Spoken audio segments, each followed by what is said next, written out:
It's Friday, January 30th. He cannot just arbitrarily just pull a type certificate off an aircraft. And yet, U.S. President Donald Trump is threatening to do just that, along with putting a new tariff on Canadian aircraft. People understand how to recognize overdose, how to utilize naloxone in order to reverse the effects of an overdose. Saskatchewan on track to see its lowest number of drug overdose-related deaths in 5 years. I'm just looking at that screen and I'm thinking, this better not be a glitch on my phone. She scans it and all three of us just starts, screaming. We're so excited and everything. Saskatchewan's newest Lotto 649 winner of $18 million has been revealed. Stay with us, Saskatchewan. Your morning starts right now.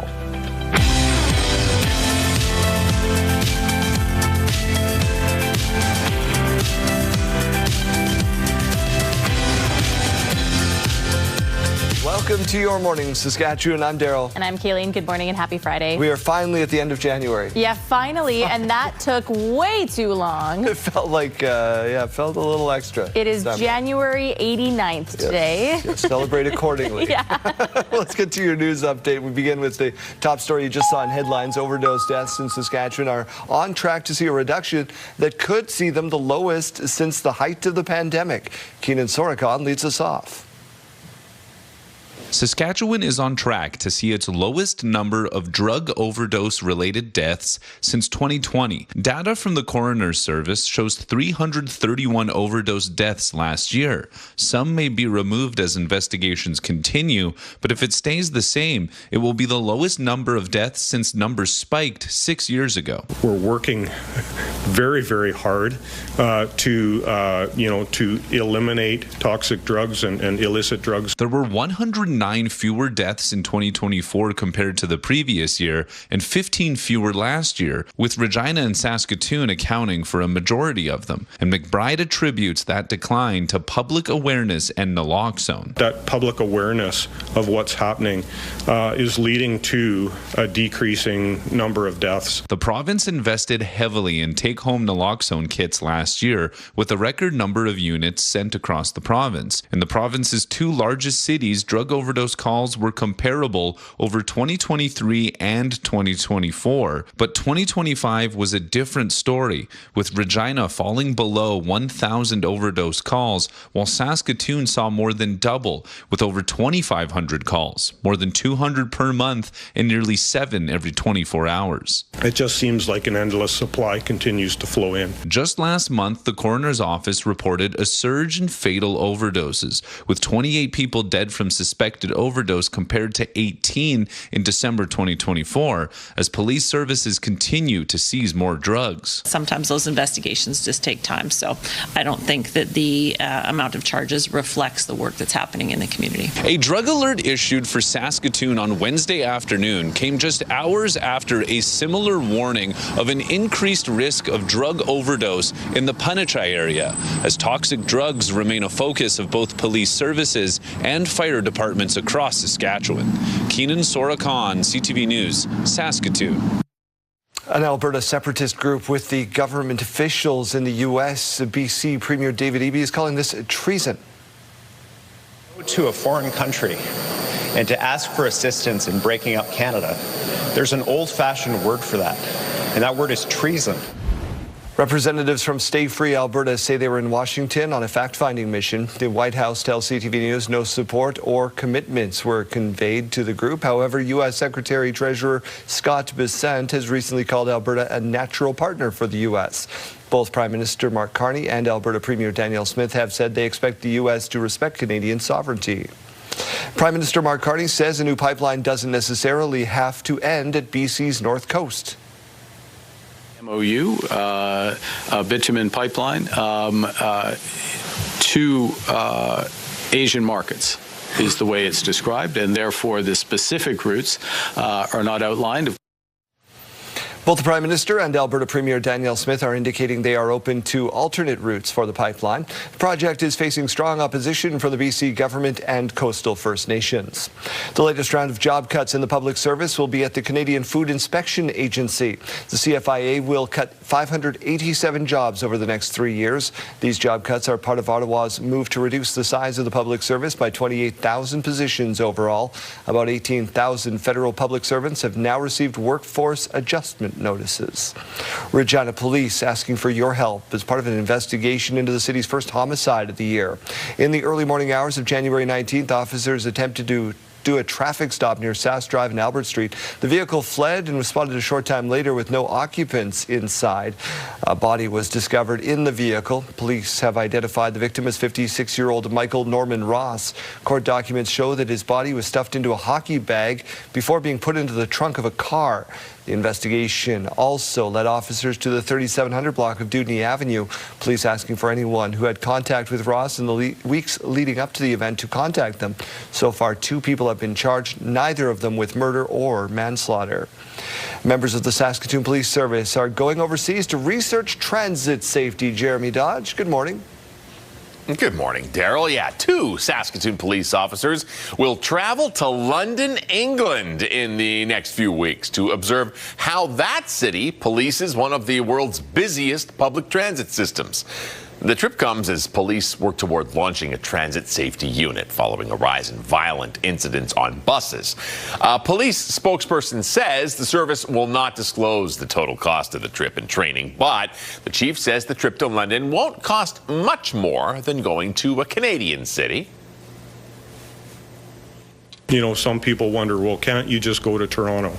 Can't you just go to Montreal or Vancouver? They have established, robust transit systems as well. But what we know is that the citizens of Saskatoon deserve the best model and the best transit policing program that we can provide. The cost differential from going to London to going to Montreal, say, is almost negligible. And so why would we not set us up for the best opportunity at success? The transit safety unit is expected to roll out in 2027 with 8 officers and 1 supervisor. The unit aims to go beyond just placing cops on buses, focusing on chronic problem riders and high-crime bus stops. Meanwhile, more police officers are hitting Saskatoon streets. These officers will address real challenges like violent crime, drug activity, and other social disorder concerns. 14 officers have been hired in Saskatoon, with another 10 in training. The recruitment and retention of these 24 cops will cost $1.85 million. It's funded through a provincial program. Saskatoon Police says nearly 40% of last year's 108,000 calls involved social disorder, driving the need for more patrols in the city. All right, Daryl, back to you. Manitoba Premier Wab Kinew says one of Canada's biggest energy companies is taking a look at the Port of Churchill. Premier Kinew isn't naming the company, but says the Manitoba government is about to sign a non-disclosure agreement, so considerations can continue. Wab Kinew has been promoting the idea of expanding the port as a new way to ship goods through the Arctic to Europe and beyond. He also says it could play a key role in defending Arctic sovereignty. It's a difficult morning for people in Oshawa, Ontario. In about 30 minutes from now, the GM plant will shut down its 3rd shift, leaving 500 GM employees without a job. Our members took these jobs thinking that they had finally a good job with a good collective bargaining agreement. And a few short years later, because of things that are out of our control under the CUSMA trade negotiations that are happening right now, we're losing our 3rd shift. Hundreds of other workers in the supply chain will also be without work. News that the 3rd shift was being shut down came 8 months ago, not long after the U.S. brought in tariffs aimed at the auto sector. The 3rd shift had only been in Oshawa since 2022 for the Chevy Silverado. The union says some of that truck production is being shifted to Indiana. GM says they are committed to staying in Oshawa. Regina's new chief of police was sworn in yesterday. Privileged to start from a foundation of loving parents. and a family who provided me with the most amazing opportunities to try new things, to grow, and to learn. Serving with the force for 29 years now, Chief Lorelei Davies is officially taking over official command, becoming the first woman to lead the force. During her time with RPS, Davies has worked in both uniform and investigative divisions, along with developing the service's Truth and Reconciliation strategy. Saskatchewan's newest Lotto 649 winner of $18 million has been revealed. Cora Cuthbert of Pheasant Rump Nakota Nation is the province's first jackpot winner of the year. Her family and friends were on hand to Southland Mall to celebrate with her on Thursday. Cuthbert said the initial reaction to seeing the win on her phone was just utter disbelief. I'm just looking at that screen and I'm thinking, this better not be a glitch on my phone. She scans it and all three of us just start, screaming. We were so excited and everything. Cuthbert adds she plans on taking family on vacation to Edmonton with her brothers and sisters, followed by a trip to Hawaii.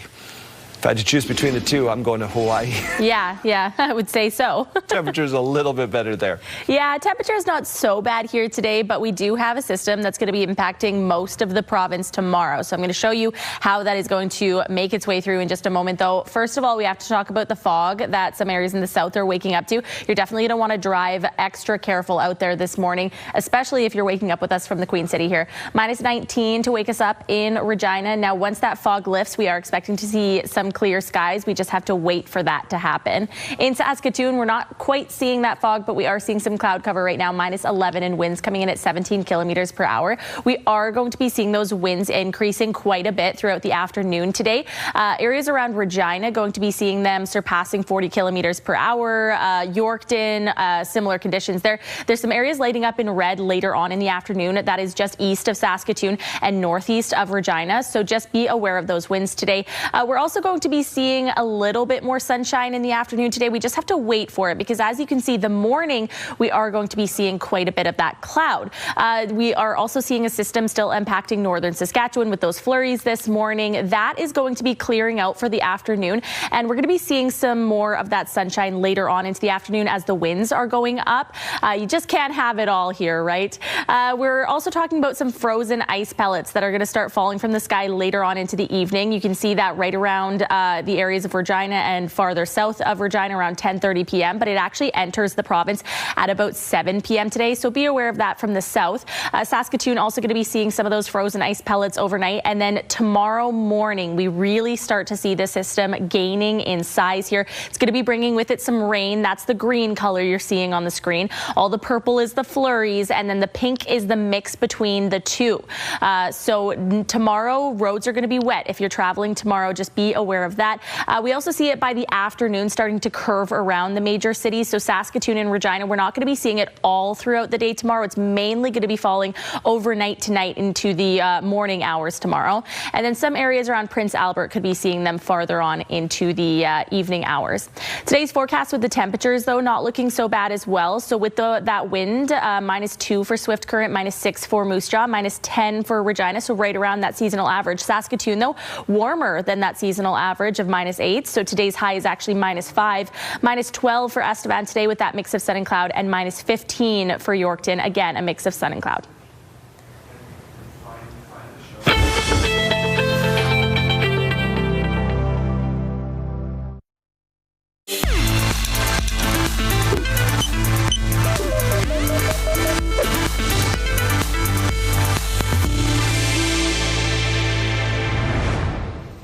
Canadian Blood Services is urging the public to donate blood across the country. Damien Smith stopped by Regina's CBS location to see if people are rolling up their sleeves. Canadian Blood Services is calling for more donors across the country.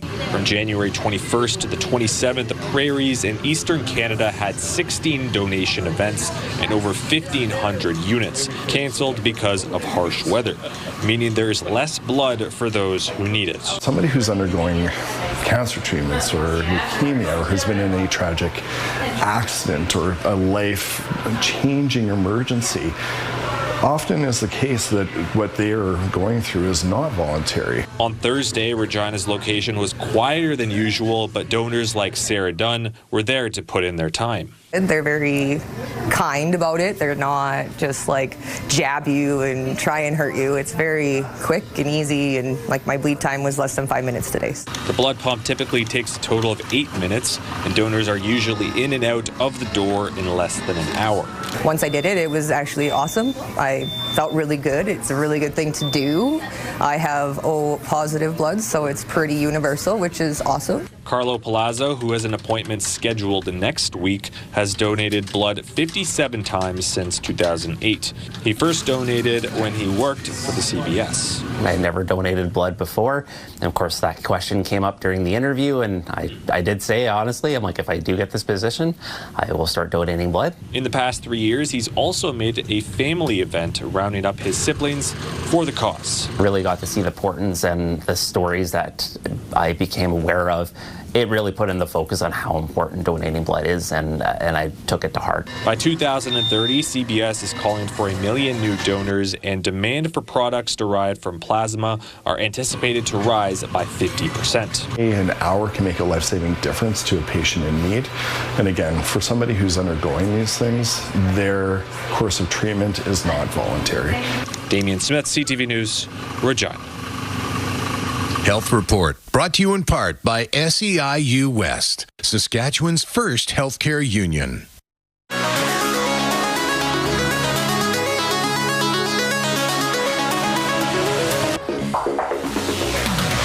right, it's time for us to showcase some top-notch dance moves. Oh, yeah.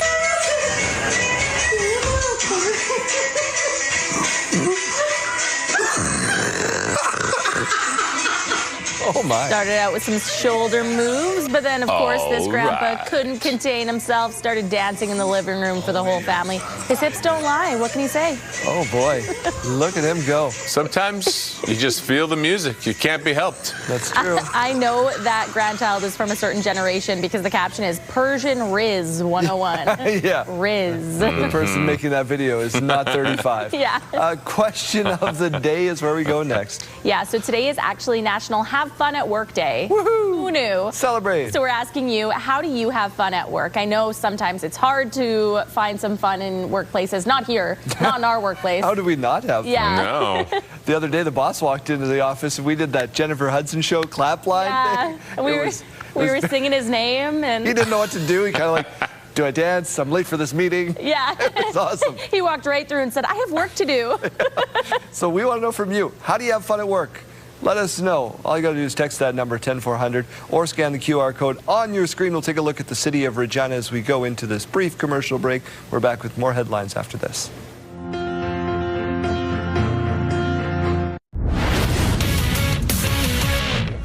Jermaine Franklin in the Sports Center newsroom with your must-see moment from Thursday. And for it, we head to Europa League. Stuttgart Young Boys off the corner. Sandro Lauper with the incredible volley into the top corner. The center back with a gorgeous volley that slices into the back of the net. A fantastic goal. And your must-see moment from Thursday. And tonight on TSN, we've got Raptors basketball. The Raps heading to Orlando to face the Magic. Coverage begins at 7 p.m. Eastern, 4 Pacific. That's all for now from the Sports Center newsroom. Have a great day.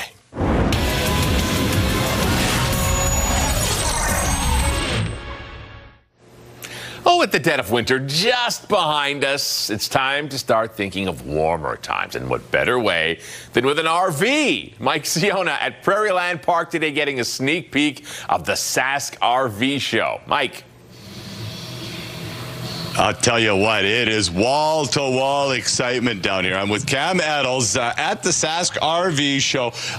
The crowds are not here yet, but they were here full force yesterday. Tell me about this event, this spectacular, and how many units you guys got inside here. Morning, Mike. Yeah, we've got over 90 units inside, looking great, staged for everybody. We've got over 20 brands for families to look at, couples models, bunk models, big fifth wheels for the seasonal sites. We got park models. We've got everything for everyone and every style of camping. Yeah, it's fantastic. And we also have this right here, the Traveland wheel. You can't just come and spin it unless you're on live TV, then you can't. And it's just this easy. You buy a brand new RV, you spin this, and whatever you get off the price? Yeah, all 2026s, you get up to $1,500 off. We've had lots of families take advantage of it. You can put that towards anything, a warranty, parts, the selling price, you name it. So that's been a huge draw here for sure. And people are taking advantage of it. Fantastic. Look at that. I just made $1,250 right now. I love that. That's a good spin, by the way. Let's talk about all the other stuff that's going on around here, too. You guys have draws, and it's free to come in. Free parking, free to come in. We've got probably $1,100 or $1,200 barbecue. It's just a paper ballot. You can enter that when you come in. That's been causing excitement. We've got Bariskis here for some tasty treats always, and great breath. And we've got the riders coming, 2 riders that are coming with the Grey Cup today at 4 to 6. Well, there you go. Fantastic. All sorts of great stuff going on down here. But, of course, the main feature here is the ability to shop inside, nice and warm, and thinking about those nice, warm RV trips. Yeah, I would say we've got probably about 18 product specialists here, and then not including all the factory reps are here. So your product specialists, but with the factory reps, the amount of knowledge, like if you have questions, concerns, curiosity, anything, like you can get all your questions answered and professionally and really go in depth into what you want to do this coming season. Fantastic. Thanks very much, Cam. We'll be hanging out here all morning. We're going to see what else we can find. SaskRVShow.com. Right on, Mike. Thank you very much. Looks like a ton of great stuff down there. Look forward to seeing more a little later on. Your school day forecast is brought to you by CAA School Safety Patrol, working together to keep our school zone safe. If you're heading out to catch the bus in Regina, we are cooler this morning, minus 19. We do have some clouds and some fog to start the day. Winds gusting quite strong this morning, up to about 40 kilometers per hour. In Saskatoon, minus 11 right now. We are seeing some clouds once again, minus 15 by lunch in Regina and minus 8 by lunch in Saskatoon. Mix of sun and cloud at that time. And by final bell in Regina, minus 11. That is the afternoon high. Minus 5 in Saskatoon at that time. And as we head into the evening hours, it's only going to be getting warmer as we do see a system of precipitation making its way in. As we go to break, here's a look at those gas prices in Regina. The common price, $119.9. The lowest you might find, though, is $102.9. In Saskatoon, the common price is $117.9 this morning. You might find it for as low as $114.9. Taking a look at the farm markets now, we find the street price of canola at $598.73 per ton and the futures price at $648.70 per ton. Amber Durham wheat now sits at $274.92 per ton and red spring wheat at $256.12 per ton. And the Canadian dollar continues to trade up. It's now at 73.99 cents U.S. Coming up in about 15 minutes, how the community of Indian Head is fighting the closure of a something. We'll see it here in a moment. Closure of a research facility there as we sit down with the town's mayor. Stay with us.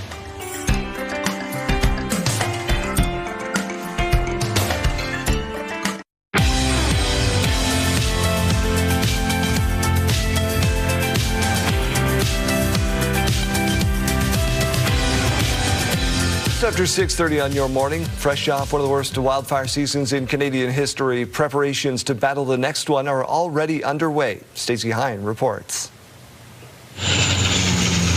Months before the first summer wildfire breaks out, while snow still covers water bombers, crews at the provincial air base in La Ronche are already preparing for the season ahead. Our intention through the wintertime is to try and get as much done on the aeroplane as we can so that we don't have any major maintenance activities during the fire season. Inside the maintenance hangar, crews climb onto water bombers nearly 30 feet tall, inspecting and repairing planes that will soon be flying dangerous missions.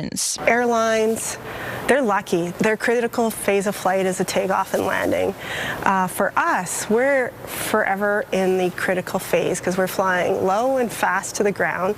We've got reduced visibility. It's a risky reality pilots faced repeatedly last year, the second worst wildfire season in Canadian history. More than 6,000 fires burned across the country, including about 500 in Saskatchewan. Early in the season, the Pea fire destroyed the communications building at the La Ronge Airport, a key northern air tanker base. Planes were moved as the building burned, and operations complicated by lost records, equipment, and concerns for the community. The town has been evacuated, so they're worrying about their families. A lot of the maintenance team and other team were actually living in the hangar here for a couple of days because they couldn't be at home. Despite the disruption, missions resumed the next day. A global shortage of pilots and maintenance workers was another challenge. At one point, staffing levels were down about 30% due to illness and vacancies. Looking ahead, the Saskatchewan Public Safety Agency says it's improving airspace control, contracting additional maintenance teams, and adding more simulator training. That'll reduce the number of training hours we do on the aeroplanes. The aeroplanes should be available sooner and with less flying hours on them. After last season's challenges, Boniface says the focus this winter is on preparation, making sure crews are ready when wildfire season returns. Stacey Hine, CTV News, La Ronge. Gun shop owners are facing issues with the latest round of the federal government's buyback program. Since 2020, more than 2,500 firearm models have been declared illegal and will be collected for disposal. Owners have until March 30th to declare possession and apply for compensation, while gun shop owners have been ordered to remove the models from display cases, but compensation has not been announced. Regina's Cash Tactical says it has been forced to store $50,000 worth of inventory. We've paid for them, and we now can't sell them. And but there's a bigger implication to it. Is the firearms that are on the list are hunting rifles and sport shooting rifles that are very popular. So we've lost our most popular selling models. Federal government reports a strong start to the latest buyback program with 22,000 firearms collected during the first week. Draw 17 at the Scotties Tournament of Hearts. It's the final draw in Pool A, and it's winner go home for Haley Armstrong and Team Ontario facing Taylor Stevens and Nova Scotia. 7th end tied at 2. Nova Scotia has hammer. Stevens has a shot here for 4. And watch her make this thing. Clutch shot from the Nova Scotia skip. They take a 6-2 lead after 2 from Ontario to make it 6-4. 9th end now. Stevens facing 1 with her last. And things go from bad to worse. Gives up a steal of 3. Ouch! Nova Scotia goes up 4 to down 1. Heading into the 10th end. So Nova Scotia down to their last rock. Stevens facing 1, trying to make the in-off to get into the playoffs. Vic Router, take it away. Stone, has she got this in-off for the win? You gave up a steal of 3 to make it close. Now trying to keep it out there. Kate Fitzgerald keeping out her. It's coming in, and she's got it. Taylor Stevens and Nova Scotia will advance and grab the 3rd playoff spot. What a finish. After blowing a 4-point lead, Stevens makes the in-off to send Nova Scotia to the playoffs. 9-7, the final.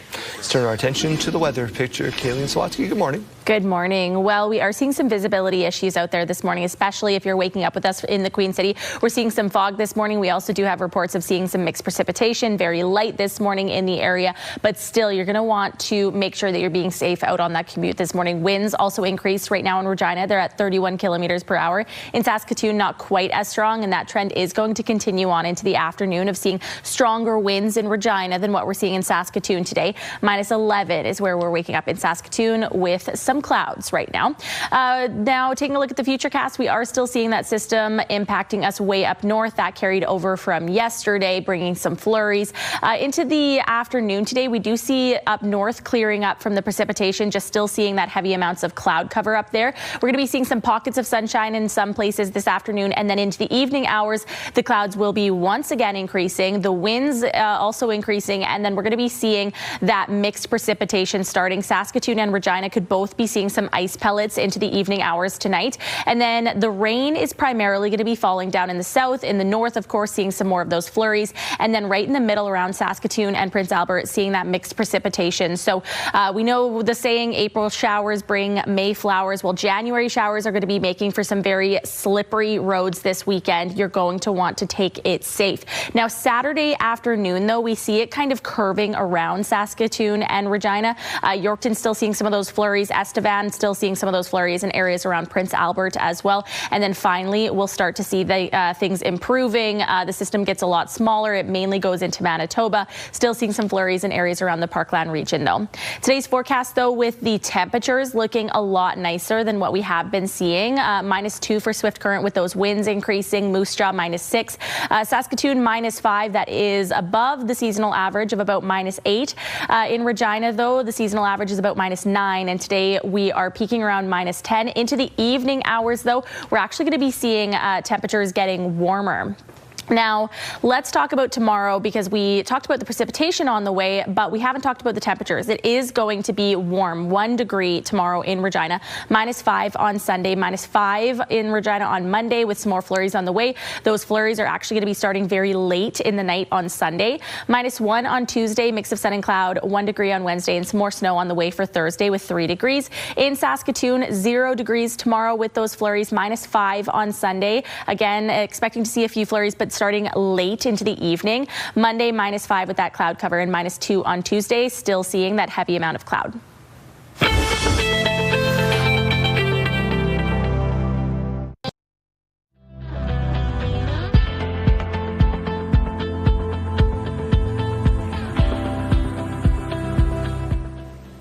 Today is the opening day for the Saskatchewan Crown Sector Hackathon, bringing students together to develop solutions to Crown Sector challenges.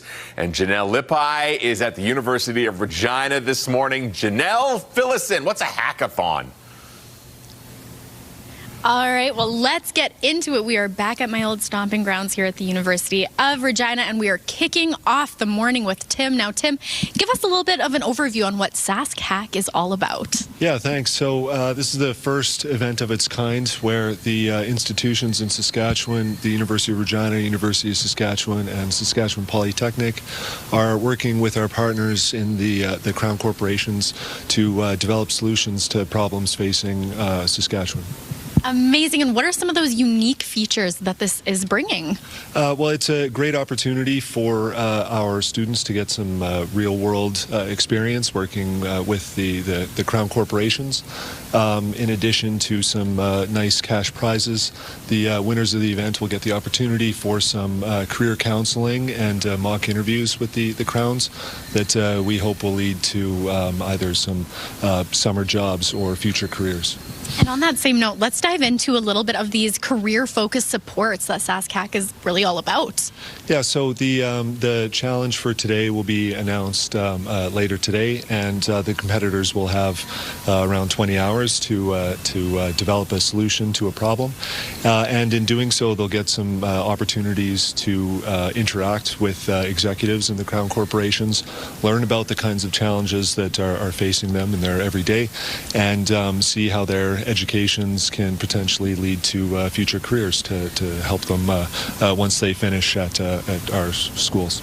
Amazing, Tim. Thank you so much for this. Once again, today is opening day. Lots of fun and excitement right here in the Research and Innovation Center. Back in with you next hour.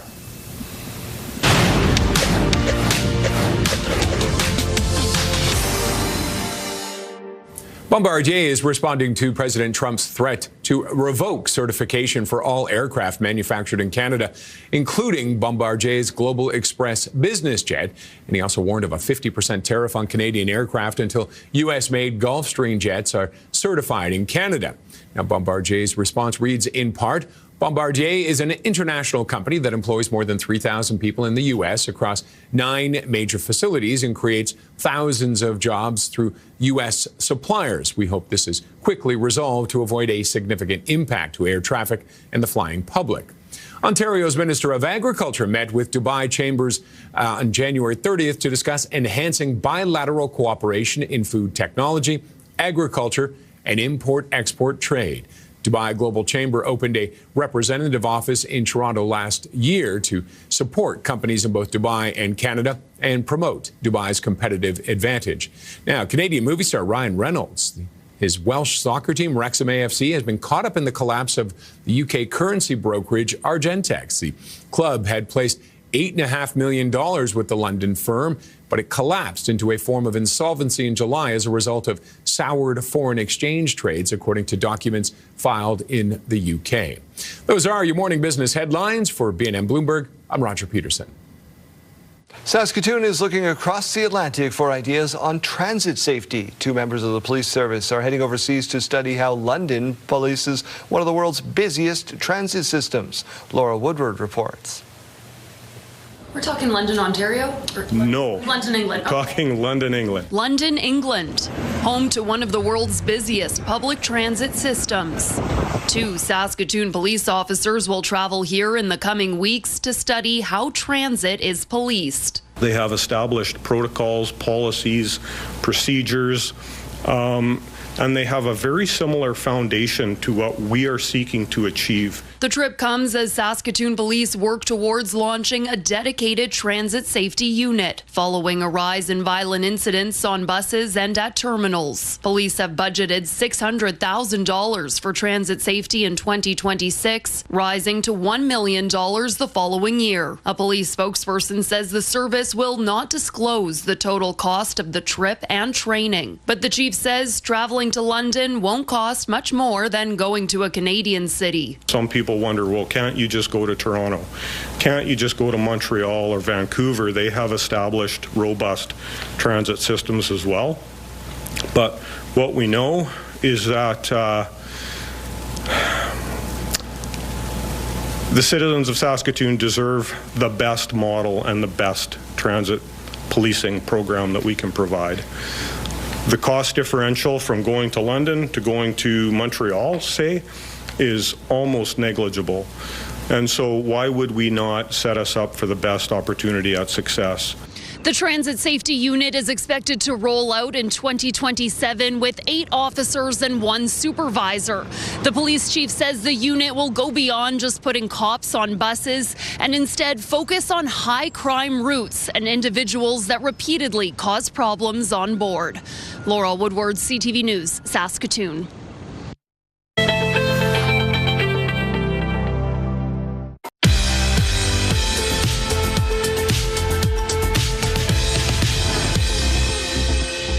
January 30th, and we have a lot to celebrate. Let's dive in. We'll start off with a big happy birthday going out to Eileen for her 86th birthday today. This shout out coming with lots of love from your family. Turning 22 today is Ripley. Happy birthday to you. Have a great day with love from your family. Happy birthday going out to Simon, turning 17 years old. We hope it's an amazing day. This comes with love from your mom and the rest of your family. Also celebrating today is Silas. On his 8th birthday, your family wrote in to send you a lot of love for your special day. Happy birthday to Emma. She's turning 17 years old. We hope it's a great one, also from your friends and family. And a big happy birthday going out to Lorraine. Your family wrote in and said happy 15th anniversary of being eligible for Canada Pension. Have a great day. Turning 7 years old today is Caleb. Happy birthday. Lots of love coming your way from your mom and dad. And looking forward to the weekend now. Carter will be turning 9 tomorrow. Happy birthday to you. Your grandma Coco says she loves you and she hopes every day is a new adventure and that you enjoy every one.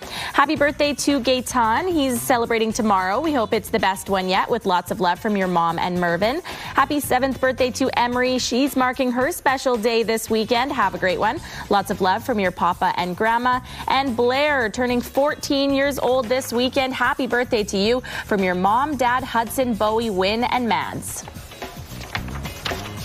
Milestones, brought to you by Harbor Landing Village, an award-winning senior care and living community in Regina. If you have a milestone coming up, send us an email to yourmorningsaskatchewan@ctv.ca or simply scan that QR code on your screen. Please send those in at least one day in advance. Well, it's a movie star from Just Friends. It's Brandon Hall. Yes, I know, in the flesh. Wow. I hope you're doing good, Daryl. I'm doing great. Thanks for asking. I'd be doing better if I had a signed 8x10 from you.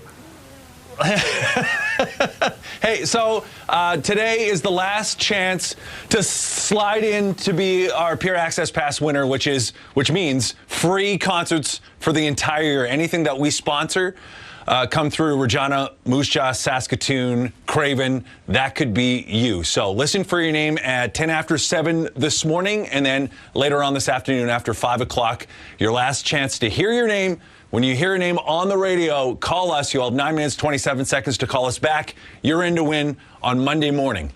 That's a free ride to every country concert we sponsor this year. Be our Peer Access winner. Put your name on our website. Listen for your name. Next chance, second last chance, coming up after 7 o'clock. What a legend. Thanks for this. We'll do it again next hour. You bet, sir.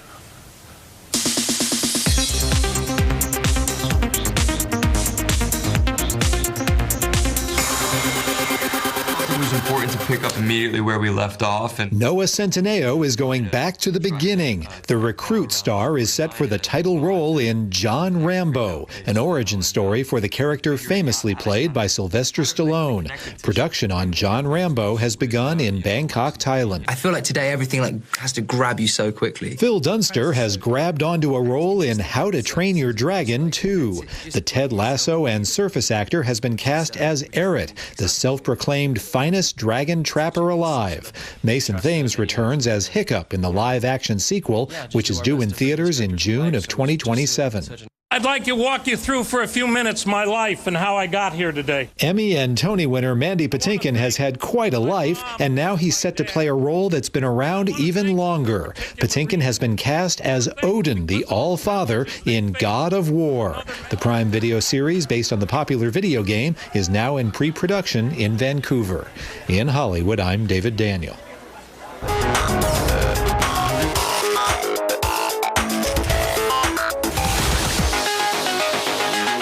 Your sidebar, and according to folklore, the Sandman comes to help kids sleep unless you're this kid.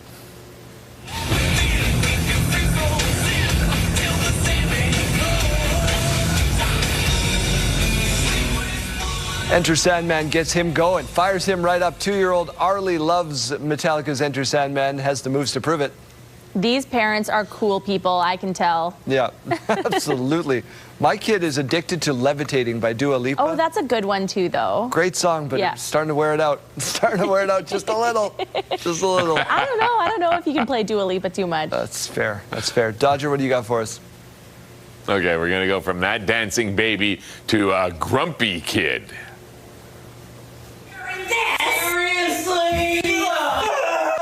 Why do I have to do everything? Can't you just have someone else help you? That's what dads are for. Oh, yeah. Yeah, this is a thing. This is Sean. He's parodying what happens when you're asked your kids to help you do something, anything, like carrying a bag here. Complaining, pretending to be out of breath, being too weak. Yeah. Last night eating dinner was just so tricky. So tricky, Daddy. Man. You know what's funny is I remember when I was a teenager, I wasn't allowed to leave the house unless the dishwasher was unloaded. Oh. And it was just such a small, minor task. And I remember it being the most agitating thing to me for some reason. And now I look back on it, I'm like, it was just unloading the dishwasher.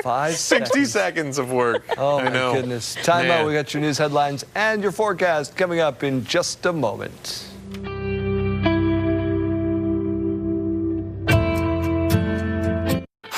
It's Friday, January 30th. There's an old-fashioned word for that, and that word is treason.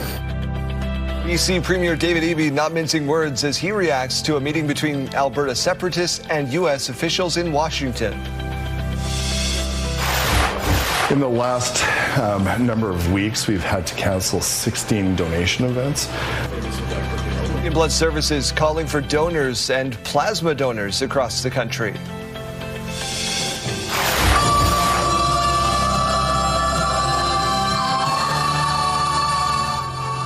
Regina's Globe Theatre all set to bring a well-known Disney animated film to the main stage. Stay with us, Saskatchewan. Your morning starts right now.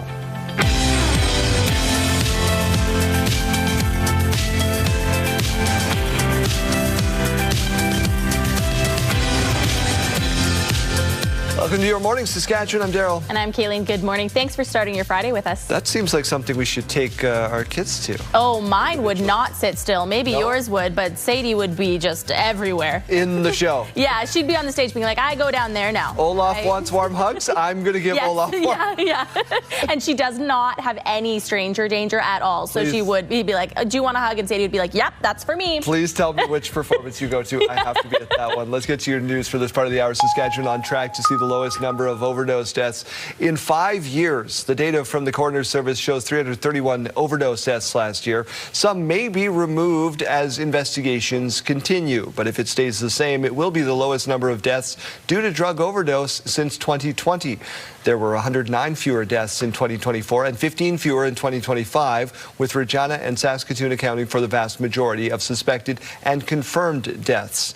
Fire departments and police forces, both cities, seeing call numbers increase and sometimes double year over year, which means there's still a presence of dangerous drugs and more people are aware of it. People understand how to recognize overdose, how to utilize naloxone in order to reverse the effects of an overdose. And I think just that public awareness of what's happening is leading to a decreasing number of deaths in today's environment. Regina's fire department saw fewer than 1,000 overdose calls, while Saskatoon's saw more than double its calls from 2024 with nearly 2,500, nearly 7 overdose calls a day. An Alberta separatist group met with government officials in the U.S., and BC Premier David Eby is calling that treason. To go to a foreign country and to ask for assistance in breaking up Canada, there's an old-fashioned word for that, and that word is treason. Representatives from Stay Free Alberta say they were in Washington on a fact-finding mission.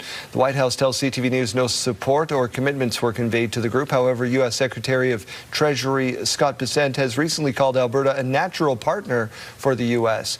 Both the Prime Minister and Alberta Premier have said they expect the U.S. to respect Canadian sovereignty. Prime Minister Mark Carney says a new pipeline doesn't necessarily have to go through and end at the BC North Coast. Under the MOU, a bitumen pipeline to Asian markets is the way it's described, and therefore the specific routes are not outlined. Both the Prime Minister and Alberta Premier have indicated they are open to alternate routes for the pipeline. The project is facing strong opposition from the BC government and coastal First Nations. Regina Police Service asking for your help as part of an investigation into the first homicide of the year. It happened on January 19th in the early morning hours. Officers attempted a traffic stop on Sask Drive and Albert Street. Vehicle fled. Short time later, the car was found, but nobody inside. A body was discovered in the vehicle. Police have identified the victim as 56-year-old Michael Norman Ross. Court documents show that his body was stuffed into a hockey bag before being put into the trunk of a car. The investigation has also led officers to the 3700 block of Dudney Avenue. Police are asking anyone who had contact with Ross in the weeks leading up to his death to contact them. So far, 2 people have been charged, but neither with murder or manslaughter. Fire crews very busy in the city of Saskatoon. Jeremy Dodge, good morning. Good morning, Daryl. Yeah, Saskatoon firefighters battling another boarded up house fire in the city this week. This one in the 100 block of Avenue V South. Crews called just after midnight Wednesday morning, found smoke and flames coming from multiple areas of the house. They were told 3 people could be living there who were unaccounted for, but no one was inside. Some interesting decor. An investigator looking into the cause. Members of a Saskatchewan volunteer fire department who assisted last season's wildfires are being recognized for their efforts. 6 members of Leroy's fire department, recipients of the Premier's Commendation Award. Crew was stationed in the Beauval area, helping fight the muskeg fire. And this award being given to 64 municipal departments. The province did hold a ceremony for all recipients in December, but because Leroy's chief was unable to attend, a special celebration was held Wednesday night in the community. And more police officers are hitting Saskatoon streets. These officers will address real challenges like violent crime, drug activity, and other social disorder concerns. 14 officers have been hired in Saskatoon, with another 10 in training. The recruitment and retention of these 24 cops cost $1.85 million, funded through a provincial program. Saskatoon Police says nearly 40% of last year's 108,000 calls involved social disorder, driving the need for more patrols in the city. Daryl, Canadian Blood Services looking for donors. That includes right here in Saskatchewan. The organization says winter conditions, Jeremy, and seasonal illness have taken a toll on appointment bookings. Many are canceled, leaving critical donations unfilled. In the last number of weeks, we've had to cancel 16 donation events. And from January 21st through January 27th, we collected 1,500 units, less than what we had planned for. So we want to remind people where and when possible to book appointments and keep appointments with Canadian Blood Services to ensure that we're collecting. O-negative blood is especially needed due to its critical role, experts say, in emergency care. According to Canadian Blood Services, it's compatible with all blood types and may be given to any patient. Regina's new police chief was sworn in last night. I've been privileged to start from a foundation of loving parents and a family who provided me with the most amazing opportunities to try new things, to grow, and to learn. Laura Lee Davies officially sworn in last night, 29 years on the force, taking official command now, becoming the first woman to lead the force. During her time with the RPS, she worked in a number of areas, including the investigative division and developing the service's truth and reconciliation strategy. Manitoba Premier Wab Kinew says one of Canada's biggest energy companies is taking a look at the Port of Churchill. Premier Kinew isn't naming the company, but says the Manitoba government is about to sign a non-disclosure agreement so considerations can continue. Wab Kinew has been promoting the idea of expanding the port as a new way to ship goods through the Arctic and over to Europe and beyond. He also says it could play a key role in defending Arctic sovereignty. Put your breakfast down for a minute because I'm about to talk about poop pills. Poop pills were able to decrease the side effects of in these patients, and they were able to still respond to the treatment. Okay, so in fairness, I did warn you, right? Researchers at London Health Sciences are developing a new type of healthy poop pill. It's made from microbes taken from healthy donors. The pills have been shown to help people living with skin or liver cancer. This one being developed in London is for kidney cancer patients. Regina's Globe Theatre is all set to bring a well-known animated Disney classic to life.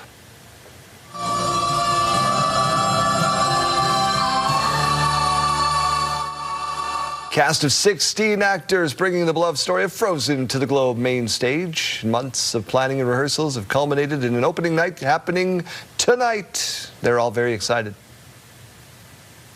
For the movie, it's everything you know and love, plus even more songs. There's a beautiful story to it that resonates across relationships, across families. It's a show about sisters, but it's about so much more than that. It's how everyone interacts as humans. The story of Anna, Elsa, Olaf, you name them, they're going to be on the stage starting tonight. It's been extended already through March 8th. Ticket sales for Frozen have been brisk, and production has already been extended twice. Let's get over to the Weather Center. Join Kayleen Sawatsky. We're not letting it snow today, right? Well, starting late into the evening, some parts of the province are going to be seeing some of those frozen ice pellets. I know it's not exactly what we want here, especially if you're planning on hitting those roads tomorrow morning. We have a rather large system that we're talking about that's going to be really blanketing the province tomorrow. Mainly, it's going to be a mixture of that rain and snow. So it's not exactly going to be the ice pellets falling all throughout the day tomorrow. But let's talk about today, and more specifically right now with those temperatures.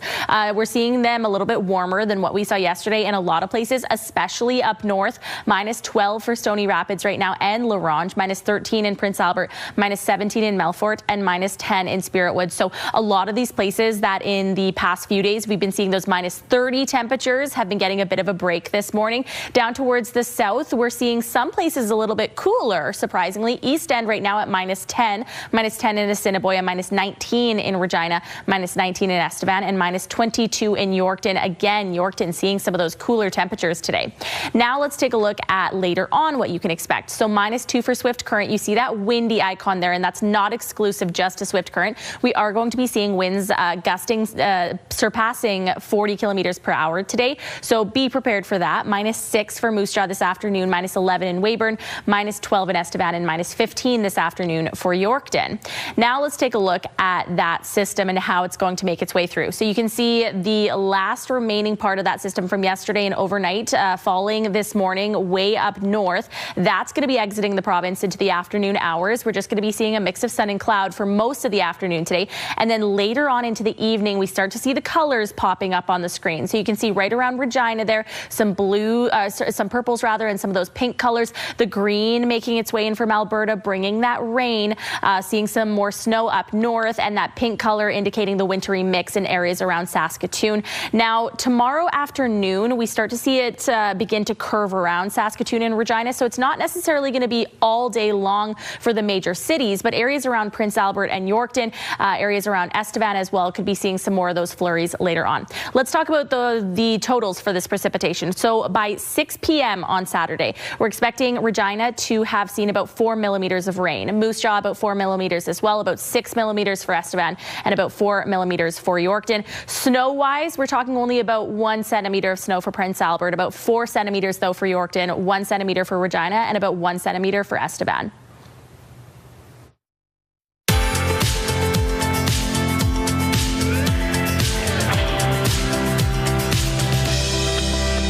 All right, it's time for a look at our rural forecast. We're seeing some pretty nice temperatures today, right around or actually above the seasonal average. -2 for Kindersley today with a mix of sun and cloud. -4 in Outlook, and -11 is where we will peak in Wynyard.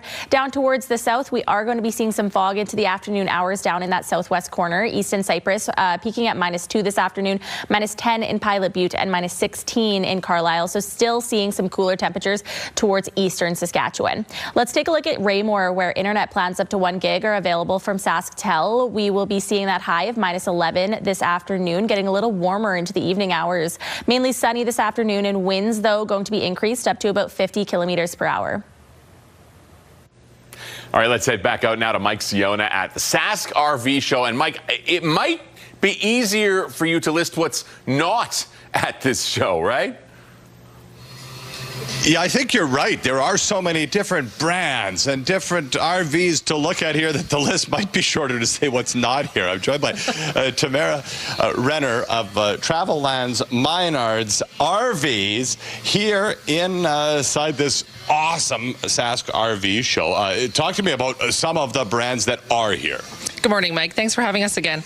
We're so happy to be back in Saskatoon. We've got some great brands. On one side, we've got Jayco, Brinkley, Open Range, to name a few. Over on another side, we've got some KZ, Venture, Prowler. Really, really great options here. Fantastic. Now, for people that know those brands, awesome. If you're new to the RVing scene and you want to explore those things, this is the best place. It's inside, away from the elements. There's over, I think, 90 units in here. We're going to take a look inside at one of these. I mean, this thing has a two spiral staircases in an RV? Yeah, 2 of them, actually. So this is 43.5 feet long, tip-to-toe, tri-axle, destination fifth wheel. So it truly is a showstopper.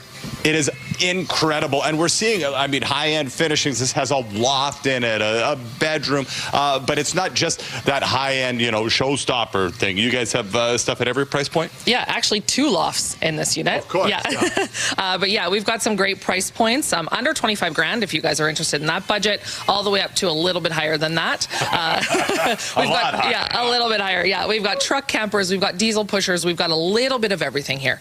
Now, obviously, a great opportunity. We were talking a little bit earlier about just access to factory reps and things of that nature. So if you're an experienced RVer and you have questions about your unit, or you're looking for something new, or a newbie, this is the place to come this weekend? 100%. We've got reps that come all the way up from Elkhart, Indiana to represent their products, and they're great with the customers. They love talking about their products, of course. So everyone's product is the best, but we've got some good stuff here. So I love that. Yeah, the passion is evident. There's vibes in here that are indescribable, and there's not a lot of people here right now. So once it fills up, it's going to be greater. There's giveaways. There's the spin to win wheels. Just come check it out for yourself if you're at all interested in the RV game.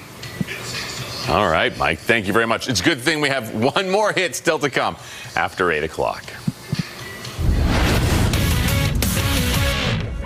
Jermaine Franklin in the Sports Center newsroom with your must-see moment from Thursday. And for it, we head to Europa League. Stuttgart Young Boys off the corner. Sandro Lauper with the incredible volley into the top corner. The center back with a gorgeous volley that slices into the back of the net. A fantastic goal.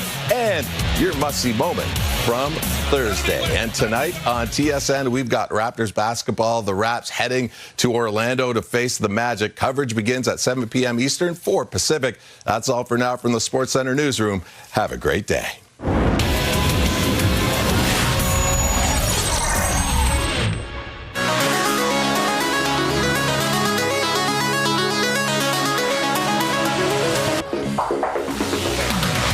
Off the work week showing some fantastic fathers. First up, a very cool dude.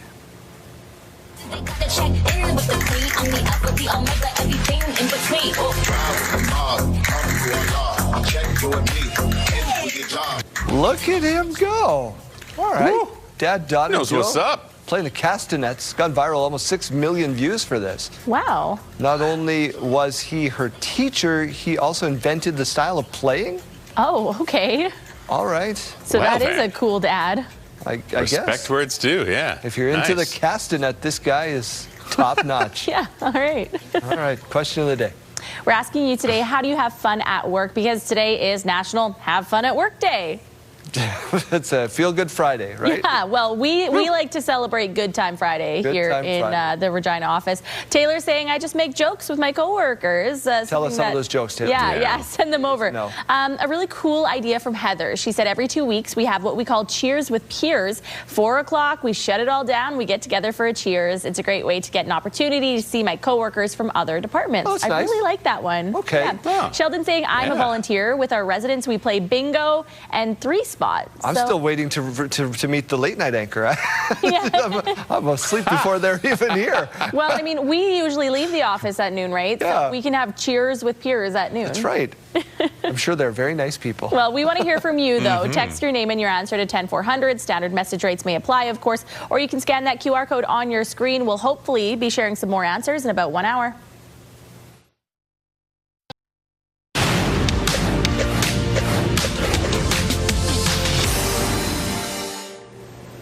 We have a new snapshot on how the affordability crisis hitting households hard. Here's CTV's Alex Carpa on which costs are stressing Canadians out the most. To make decisions. A trip to the grocery store is not an easy one for Ben Nye. It's really expensive here. Soaring prices at checkout are forcing him to carefully consider what meals he can afford to make. That's not bad. $4.99. Being currently unemployed and searching for work has made it a struggle to pay the bills. As a consumer, we're being hit hard, and it's being difficult for us to actually be able to afford anything anymore. Nye has even resorted to selling many of his things just to cover costs. It's difficult trying to make ends meet. Like Ben, many are feeling the impacts of rising grocery prices. A new survey finds that the biggest concerns around costs for Canadians is right here at the grocery store. A new Nanos research poll for CTV News finds grocery prices worry Canadians more than housing costs as inflation continues to rise. More than half of Canadians say groceries are top of mind when looking to save money this year, followed by housing at almost 25% and healthcare at nearly 10%. It speaks to the pressure that Canadians are under and how groceries are at the top of the list, significantly ahead of things like housing and healthcare and fuel and entertainment, all those things. But experts warn that relief may not come anytime soon. The story on tariffs are going to continue as we're trying to renew CUMSO with a very unfortunate negotiating opponent in the United States. Could be looking at, a bad year next year as well. Try this. As prices continue to climb with no end in sight, Nye says he will do whatever it takes just to stay afloat. Alex Carpa, CTV News, Winnipeg.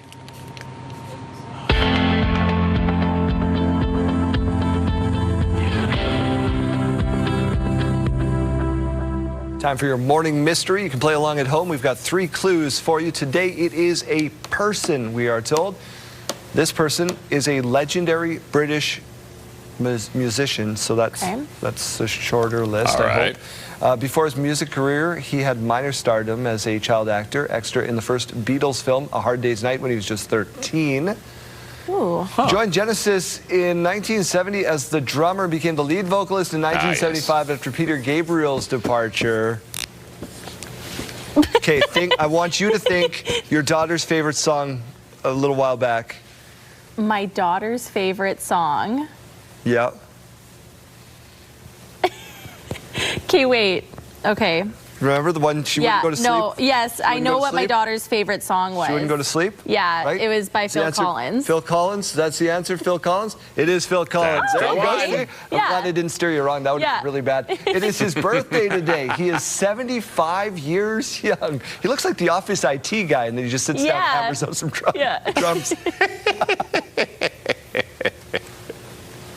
Studio consideration provided by Father's Furniture, specializing in quality Canadian-made furniture. Your school day forecast is brought to you by CAA School Safety Patrol, working together to keep our school zone safe. If you're heading out to catch the bus in Regina, we are still at -19, so a cooler day to start today. -11 in Saskatoon right now. We are seeing some fog to start the day down towards the south as well. By lunchtime in Regina, -15, and by lunch in Saskatoon, we'll be at -8 degrees. And by final bell, Regina, -11 with winds coming in up to about 45 kilometers per hour. Final bell in Saskatoon, -5, which is above the seasonal average. As we go to break, here's a look at those gas prices in Regina. The common price, $119.9. The lowest you might find, though, is $102.9. In Saskatoon, the common price, $117.9, and the lowest you might find is $114.9. Over to the farm markets now, where we find the street price of canola at $598.73 per ton, and the futures price at $648.70 per ton. Amber durum wheat now at $274.92 per ton, and red spring wheat at $256.12 per ton. And the Canadian dollar continues to trade up. It's now at 73.99 cents US. After the break, after a devastating wildfire season last year, how preparations are going this year. Stay with us.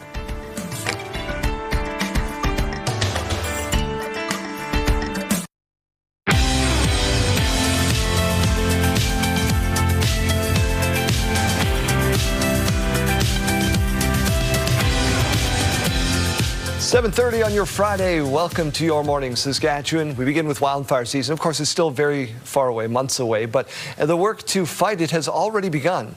At the provincial airbase in La Ronge, maintenance crews inspecting and repairing the planes ahead of the upcoming fire season. The preparation comes after the second worst wildfire season in Canadian history. More than 6,000 fires burned across the country last year, including about 500 here at home. The impact hit close to home for crews at this airbase. The town has been evacuated, so they're worrying about their families and people being moved out and their property that's here that's been threatened by the fires. Our team actually pulled it together, and we were operating. We were flying missions the next day.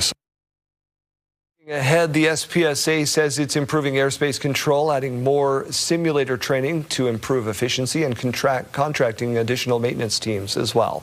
Saskatchewan gun shop owners say they are stuck in limbo because of the latest federal firearms buyback program. More than 2,500 models have been impacted since the program began in 2020. Retailers have been promised compensation, but it could be months before they see any payback. Wayne Mantica reports.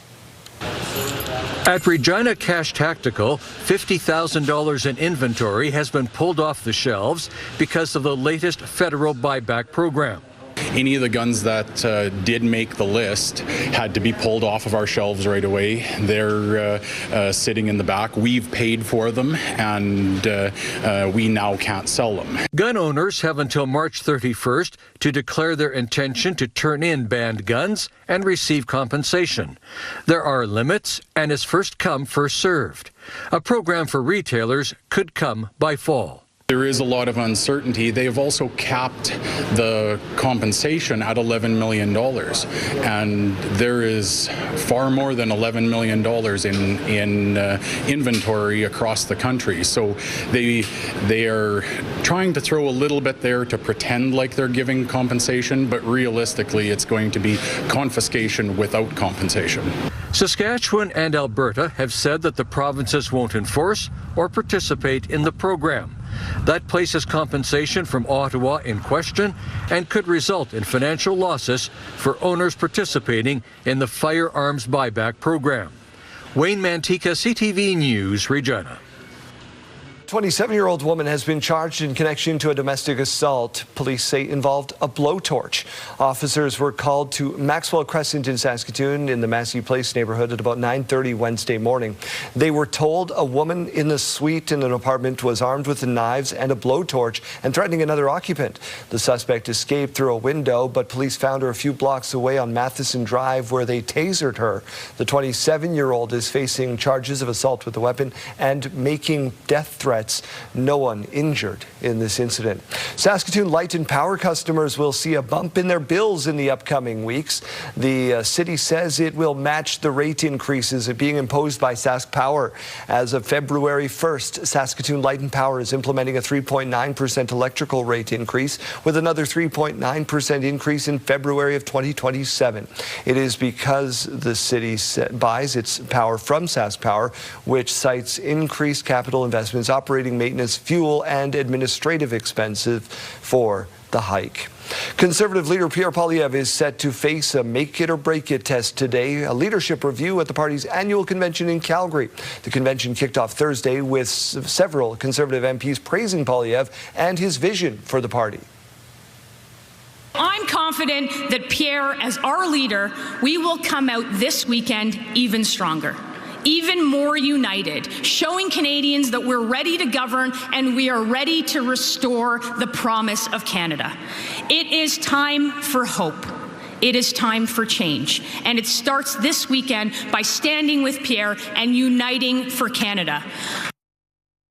Now, the mandatory leadership review, as you know, was triggered by the party's loss in last year's federal election. Poilievre is also expected to deliver a keynote address to party members. The convention is set to go on until tomorrow and will include closed-door meetings and debates over policies. A man from Minnesota has been arrested and charged for allegedly trying to break Luigi Mangione out of jail. According to authorities, Mark Anderson showed up at the federal jail holding Mangione. He then allegedly told officers he was an FBI agent holding signed paperwork authorizing Mangione's release. When officers asked for ID, Anderson is said to have given them his driver's license while claiming to have weapons. A search of his bag found a barbecue fork and a pizza cutter. Police say they don't know if there is a link between Anderson and Mangione, who is accused of killing healthcare CEO. Anderson is facing charges including impersonating a federal officer. He's now being held in the jail, the same one as Mangione. U.S. President Donald Trump says Vladimir Putin has agreed to a week-long pause in attacks on Ukraine's capital and other major regions because of cold, harsh weather. There is no official confirmation of a pause from Russia, but Ukrainian President Volodymyr Zelensky welcomed the move. Trump did not specify when the temporary pause would begin. We do know air raid alerts went off overnight in 4 regions in recent weeks. Russia has intensified attacks on Ukraine's energy infrastructure. Venezuela's acting president has signed a law that will open the nation's oil sector to privatization in a move by Caracas to meet the demands of the U.S. president. The move allows foreign companies to manage oil fields at their own risk and cost. Trump has said the United States intends to control Venezuela's oil sales and revenues indefinitely since U.S. forces seized the country's leader, Nicolas Maduro, in a raid on the capital on January 3rd. The sanctions lifting also comes as Trump threatened to impose additional tariffs on countries supplying oil to Cuba, declaring a national security emergency over the issue. Rag rug hooking is a style of rug making once popular, used by Métis Nation of Saskatchewan. Now a Métis artist in Royal Saskatchewan Museum beginning a 1-year project to create a rug in that style, thought to have originated during the fur trade era. The technique uses repurposed cloth and burlap canvas to create floor coverings. The valley where I grew up in, the Quapaw Valley, and so my inspiration for my other rugs also come from there, and that's where I developed the designs. It took a while to come to that because when you're thinking of what particular thing do we want to cover here or feature for everybody. Taught the rug making technique by her mom. Let's turn our attention to the weather picture and see what we got to bundle up with this weekend, Kayleen. Well, let's start by talking about right now, actually, because it's not the best morning for us waking up in the Queen City. We are seeing some very light precipitation this morning, and we're also seeing some of that fog.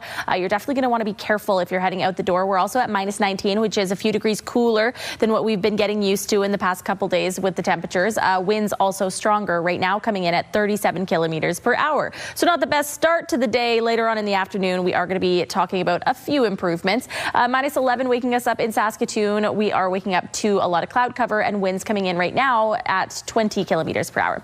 Let's take a look at the afternoon, though. We are going to be seeing some very light precipitation, mainly later on into the early evening hours. Battlefords reaching minus 4 with that on the way, minus 2 for Swift Current, minus 6 in Moose Jaw, minus 11 in Weyburn, minus 12 this afternoon for Estevan, and minus 15 for Yorkton. I do want to mention, though, that winds with these nicer temperatures are going to be increasing. Areas around Regina, Yorkton, and areas right between Regina and Saskatoon could be peaking at about 50 kilometer per hour winds. So be aware of that. We're also talking about clouds that are going to be increasing into the later parts of the evening with some more flurries on the way. Futurecast showing that last little bit of the system that brought some snow up to the north yesterday and overnight. That's going to be clearing by the afternoon hours, but again, we have some more precipitation on the way. So later on, it starts about 7 p.m. We're going to start seeing those flurries entering the province. Also down towards the south, we're seeing some more of that rain coming in, and then it's really just blanketed tomorrow morning. This is at about 5:15 a.m., so hopefully you don't have any early morning commutes to make tomorrow. It's mainly snow up north. In the middle, we have that wintry mix, and then down in the southwest corner, mainly seeing that rain falling. It's going to start curving around the major cities around Saskatoon and Regina later on into the afternoon tomorrow, and then we're just going to be seeing a lot of cloud cover to finish our Saturday. Now, Prince Albert, Yorkton, and down through Estevan could be seeing the last little bits of that system. Now, with that system, we're not seeing bad temperatures, though. Of course, that's why we're seeing the rain instead of more of the snow. 1 degree for Regina tomorrow, minus 5 on Sunday with a mix of sun and clouds. Some more flurries on the way on Monday, minus 5, minus 1 on Tuesday, 1 degree on Wednesday, and 3 degrees on Thursday. So later on into the week next week, we are going to be seeing some positive temperatures. In Saskatoon, 0 degrees with that precipitation on the way tomorrow, minus 5 on Sunday, minus 5 on Monday, and minus 2 on Tuesday, with the heavy amounts of cloud cover continuing on.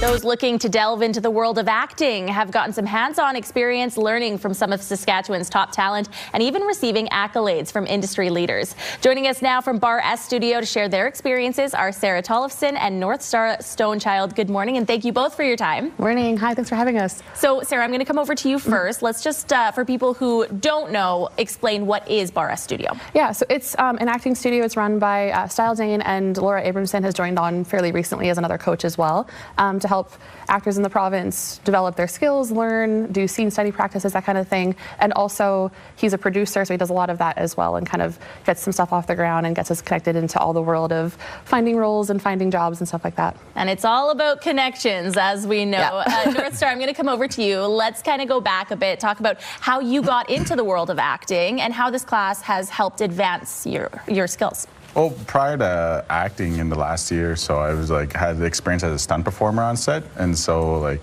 and that kind of, it was really different from stunt performing to acting, because acting is just all about your emotional and actually you're on camera, and speaking. But it really helped me just learn and develop the craft a lot further, especially in a great place like Bar S Studios, where it's vulnerability is encouraged, and everyone's there and on equal playing field. It's it's a really fun experience every week to be able to practice. So some people are probably watching right now saying, hey, it sounds like fun. I've had an interest in acting before, but they're just afraid to take the leap. Sarah, what's your advice for them? Just do it, honestly. 2 years ago was when I kind of went back into doing it. It's my lifelong passion. It's the one thing that I've loved doing is performing since I was a little kid. And I was always too nervous to dip my toes in all the way. And then I heard about Style, what he was opening up and doing last January. And I just was like, you know what? I'll take a chance, give it a shot and see what happens. And it ended up being probably the best thing I've ever done for my life. And just what it's done for me with new friends, new connections, and also just getting roles, traveling, seeing the world with it because of it. So, North Star, what's your advice for people just getting into the industry? It's a great space, and everyone's, and it's always encouraged. We do enjoy seeing new faces, so, you can always reach out to the Bar S Studios Instagram page, and, Styles is always on there, or reach out to one of us who's always, announcing and talking about it, and yeah. Let's talk about what's to come. Sarah, what are you hoping for moving forward with Bar S Studio? More opportunity, more connections. I actually, Style encouraged me to apply for different schools across Canada just to see other coaches that are out there, other chances, other markets you can get into. And I'm actually going to be going to New York this summer to study at a school called Stella Adler because of his suggestion just to try new things. But just more growth, more bustling in the province as our market to get more film things going on around here so that people can see that it's actually a tangible, feasible thing in this province. So it actually is something that you can do if you're interested. As they've been saying, you can just reach on out to Bar S Studio. Here's a look at what's happening in our community. The Taste of Cathedral is being held on January 31st at 6 p.m. It's being held at the Italian Club on the 2100 block of Connaught Street. And for more information, you can call 306-569-8744. If you'd like your event shown here, you can email us at reginacommunity@bellmedia.ca with at least 2 weeks' notice.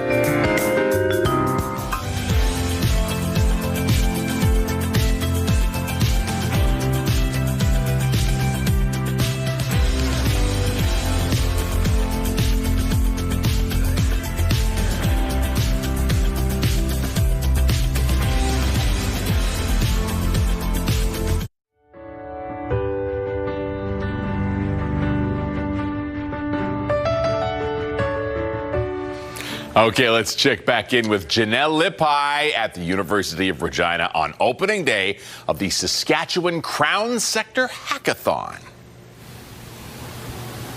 Hi, Jeremy. That's right. Today is day one. The excitement is just beginning. This time around, I've got Hannah with me. Now, Hannah, tell me a little bit about how students benefit from an event like this in terms of getting into the career and industry of technology. Yeah, Janelle, thanks. So the SAS Hack event provides students with a unique opportunity to work on real-world problems just like they would in industry, which is really exciting for them. It also gives them a chance to build their confidence and grow their portfolios to prepare for their future careers. All right, and there's tons of different students coming in for this event. What is it like to have such a large collaboration? Yeah, we're all really excited for the collaboration, and students are going to bring their varied skill sets from their many different industries to the hack to hopefully present their best work and collaborate and integrate with one another. All right, well, really exciting stuff. Now, what are these next 2 days looking like for those students? So tonight, the networking event is going to take place. They'll have a chance to meet and speak with Crown Sector employees. They're going to be forming their teams, and their challenge will be presented. Then they'll work together to create a solution that they'll have to present to the judges in a compelling pitch. Wow, so tons of excitement ahead of these students. This sounds like a great experience. Hannah, thank you so much for being here with me this morning. Yeah, absolutely. I'm so excited. It's been a real honor to be a part of this organizing committee with the other institutions, and I'm so excited for the students. So good luck to them today. All right, Hannah, thank you so much once again right here at the Research and Innovation Center on the University of Regina campus. Today is day one. Lots of excitement to be had.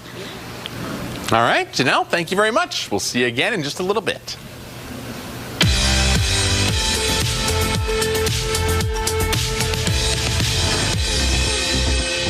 It's January 30th, and we have a lot to celebrate. Let's dive in. We'll start off with a big happy birthday going out to Eileen for her 86th birthday today. This shout out coming with lots of love from your family. Turning 22 today is Ripley. Happy birthday to you. Have a great day with love from your family.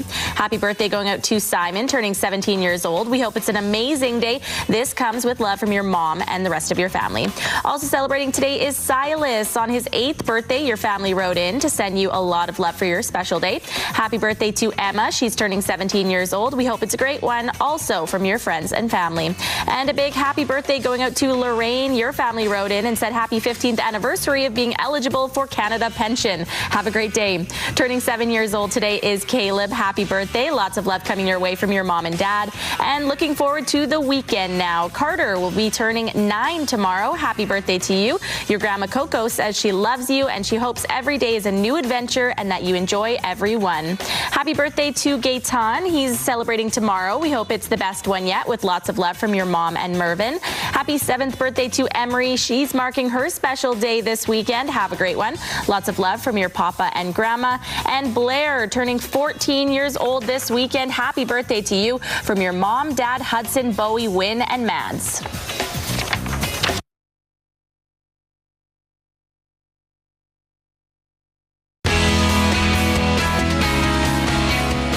Brandon Hall, look at how handsome you are. What's going on the radio today? Thanks, man.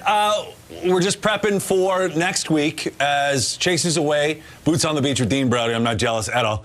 We're starting a new contest called Crack the Co-op Code. I don't know if you have a co-op number. I know mine off by heart. It's actually, mine's a 4-digiter. I know somebody that has a 2-digit co-op number. That's a rite of passage here in Saskatchewan. But if you want to guess our co-op number, we have a 6-digit one. You call in twice a day, 7 a.m.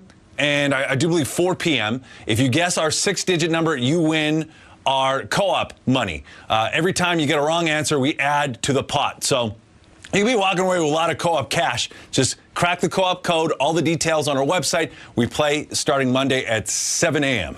You know what? We're going to get in on the fun. We're going to give away additional codes. We'll get one for you first thing Monday morning. How about that? On Monday, yes, we're going to be doing that. I think you're going to do that a little, before 9 o'clock. So it's going to be awesome. Milestones, brought to you by Harbor Landing Village, an award-winning senior care and living community in Regina.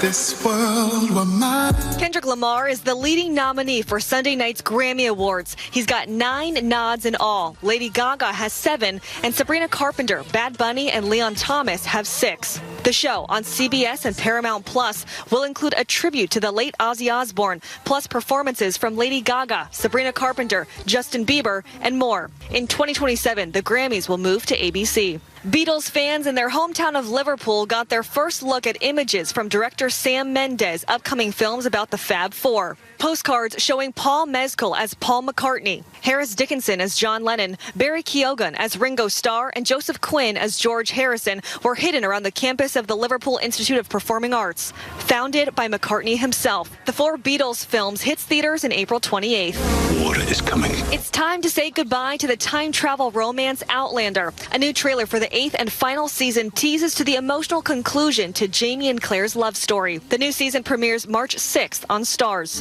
Can you feel it coming in the air tonight? And happy birthday to Rock and Roll Hall of Famer Phil Collins. He turns 75 today. That's what's happening in Hollywood. Jacqueline Lee, ABC News.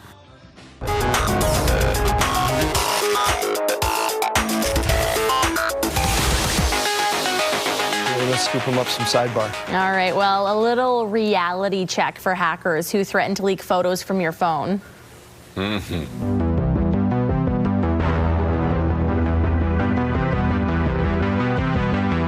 True. Nearly 9 million people have viewed this video and agree that photos on their phone are not sexy. They're boring. From where you parked to labels on jars so you can enlarge it to read, and of course your fur babies. There's nothing to leak in our photos. What's on my Yeah, what's our last photos in our Pictures photo of my kids. My daughter at gymnastics. I got some pretty sick Fortnite highlights from the other night.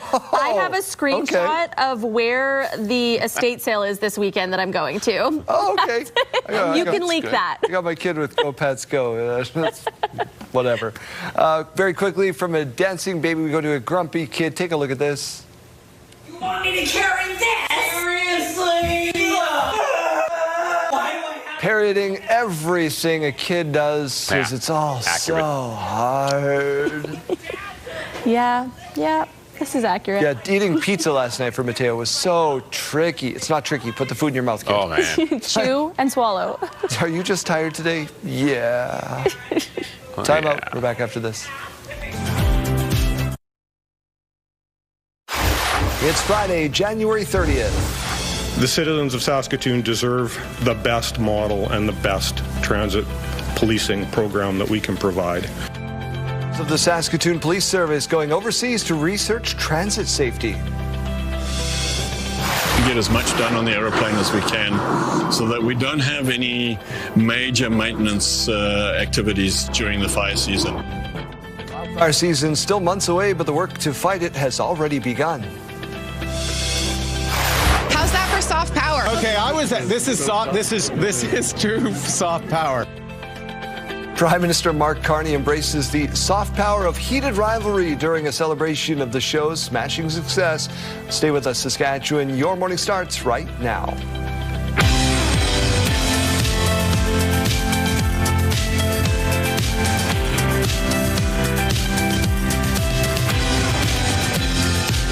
Welcome to Your Morning Saskatchewan. I'm Daryl. And I'm Kayleen. Good morning and happy Friday. Have you seen that show yet? No, I haven't. Have you? Oh, goodness. The worst thing to ask a parent of two small kids is, have you seen? I can't get through the content I've already got on my TV. No, but I did hear that the new season of Bridgerton is out, and that is my weekend plans. I'm still working my way through Emily in Paris, which is, how many months old now? Oh, gosh, so, forever, yeah. For a while.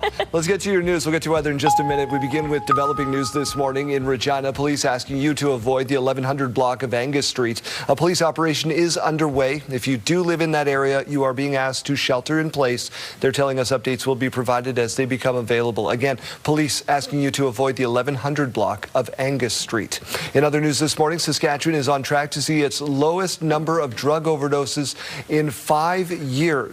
Data from the coroner's service shows 331 overdose deaths last year. Some may be removed as investigations continue, but if it stays the same, it will be the lowest number of deaths due to drug overdose since 2020. There were 109 fewer deaths in 2024 and 15 fewer in 2025, with Regina and Saskatoon accounting for the vast majority of them. Fire departments and police forces in both cities are seeing call numbers increase and sometimes double year over year, which means there's still a presence, but people are more aware. People understand how to recognize overdose, how to utilize naloxone in order to reverse the effects of an overdose. And I think just that public awareness of what's happening is leading to a decreasing number of deaths in today's environment. Regina's fire department saw fewer than 1,000 overdose calls, while Saskatoon's saw more than double its calls from 2024, about 2,500 calls, over nearly 7 overdose calls a day. That's what that is. Wildfire season still months away, but the work to fight it has already begun. At the provincial air base in La Ronge, maintenance crews inspecting and repairing the planes ahead of the upcoming fire season. The preparation comes after the second worst wildfire season in Canadian history. More than 6,000 fires burned across the country this last year, including about 500 here at home. The impact hit so close to home for many on the airbase. The town has been evacuated, so they're worrying about their families and people being moved out and their property that's here that's been threatened by the fire. Our team actually pulled it together, and we were flying missions the next day. Looking ahead, the SPSA says it's improving airspace control, adding more simulator training, and to improve efficiency and contracting additional maintenance teams. The BC Premier is speaking out against Alberta's separatist movement, specifically referring to a meeting between members of the group and White House officials, calling their actions treason. Here with more is Tyler Barrow. Rath spent this week shaking hands with fellow Alberta separatists at a Calgary rally, but he's also been busy traveling to the U.S. Capitol to court support and money from the Trump administration. Whether that facility would be available on a going forward basis, and whether it's with U.S. Treasury or Goldman Sachs or J.P. Morgan through a bond issue or whatever, we're looking at all of the options. The lawyer for Stay Free Alberta says he's had several discussions last year with U.S. State Department officials that include doing a feasibility study on whether to ask for a $500 billion credit facility from them in the event of a successful independence referendum. BC Premier David Eby had harsh words for the idea. To go to a foreign country and to ask for assistance in breaking up Canada, there's an old-fashioned word for that, and that word is treason. At the First Minister's Conference in Ottawa, Alberta Premier Daniel Smith says the decision for a group to meet with U.S. officials is a reflection of their discontent with Ottawa. I'm not going to demonize or marginalize a million of my fellow citizens when they've got legitimate grievances. Prime Minister Mark Carney says he's never discussed Alberta independence with U.S. President Donald Trump. We expect the U.S. administration to respect Canadian sovereignty. The U.S. State Department said it regularly meets with civil society types and no commitments were made. A similar response from the White House, which tells CTV News no support or commitments were conveyed. Meanwhile, First Nations leaders gathered in Edmonton Thursday to stand against Alberta separatism or becoming the 51st state. Stop disrespecting treaty rights, stop undermining the Constitution, and don't let ambitions of a few put the rights and stability of many at risk. While these First Nations leaders are worried about foreign interference, Calgarians say treason allegations aren't warranted. I think it's unfair what he said. It's not quite treason. I'm not sure a single meeting is enough to call something treason. I don't think he has a right to make any kind of comments regarding Alberta's people choices. Jeffrey Rath has another word for it. It's ludicrous, right? I mean, we're there on a fact-finding basis. There's nothing treasonous about it. Tyler Barrow, CTV News, Calgary. Jeremy, members of the Saskatoon Police Service are going overseas to research transit safety. This is a big topic in your community. Yeah, Daryl. 2 Saskatoon police officers are heading over to London, England in the next few weeks to observe how that city polices one of the world's busiest public transit systems. And the trip comes as police work toward launching a transit safety unit here following a rise in violent incidents on buses. A police spokesperson said the service will not disclose the total cost of the trip and training, but the chief says the trip to London will not cost much more than going to a Canadian city. Some people wonder, well, can't you just go to Toronto? Can't you just go to Montreal or Vancouver? They have established robust transit systems as well. But what we know is that the citizens of Saskatoon deserve the best model and the best transit policing program that we can provide.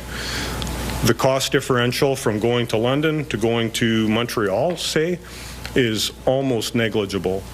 And so why would we not set us up for the best opportunity at success?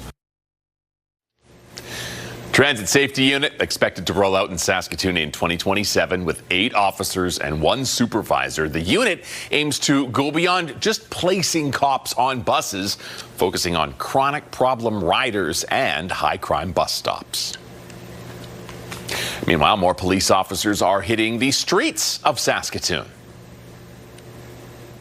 These officers will address real challenges like violent crime, drug activity, and other social disorder concerns. 14 officers have been hired in Saskatoon, with another 10 in training. The recruitment and retention of these 24 cops costs $1.85 million. It is funded through a provincial program. Saskatoon Police says nearly 40% of last year's 108,000 calls involved social disorder, driving the need for more patrols in the city. All right, Daryl, we're meeting Saskatchewan's newest millionaire. She's got 18 million reasons to smile and some vacation plans. Jacob Carr reports. Cora Cuthbert's life changed on January 7th, the day she discovered she was $18 million richer. Her first reaction, disbelief. Looking at that screen and I'm thinking, this better not be a glitch on my phone.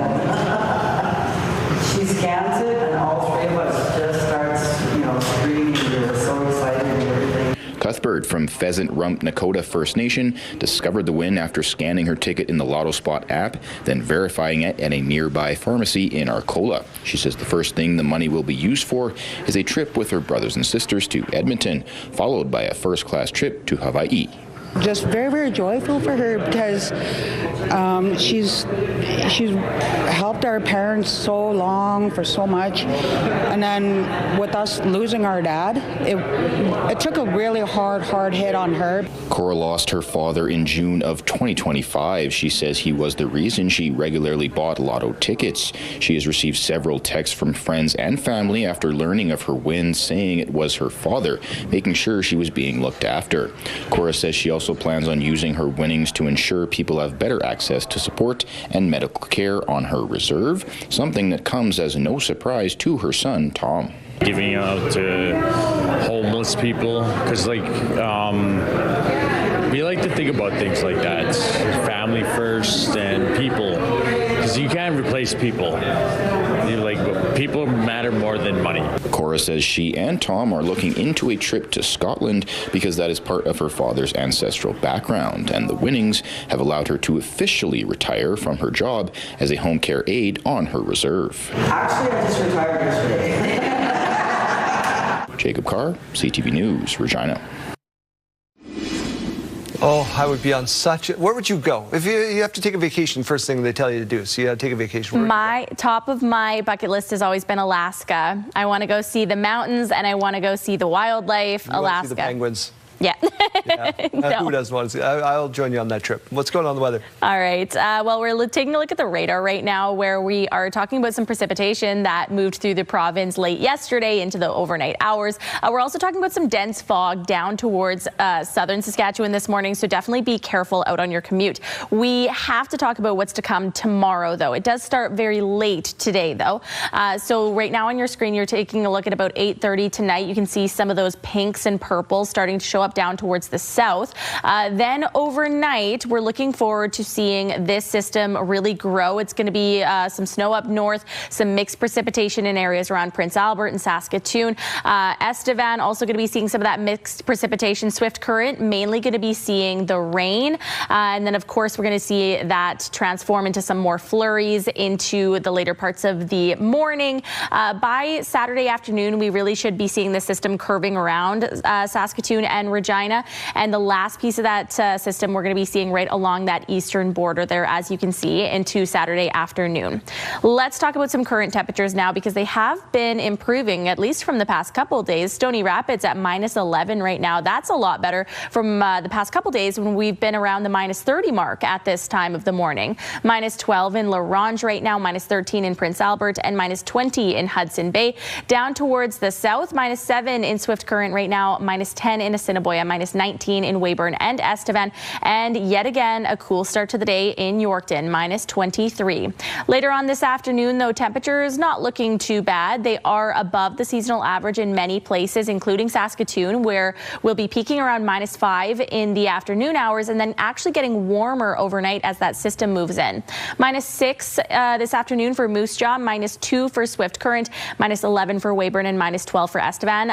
We also do have to talk about the winds, though, because the temperatures are going to be really nice, but a lot of areas between Saskatoon and Regina and through Yorkton going to be seeing the winds gusting past 50 kilometers per hour. So again, be aware of that. Now, temperatures tomorrow with that system looking really good. 1 degree for Regina, -5 on Sunday, -5 on Monday. You do see that snow icon for Regina on Monday. That's actually starting late in the night on Sunday, according to our radar right now. -1 on Tuesday, 1 degree on Wednesday, and 3 degrees on Thursday. In Saskatoon, 0 degrees tomorrow with that system impacting us. -5 on Sunday, -5 on Monday. And the cloud cover continuing on into Tuesday, -2.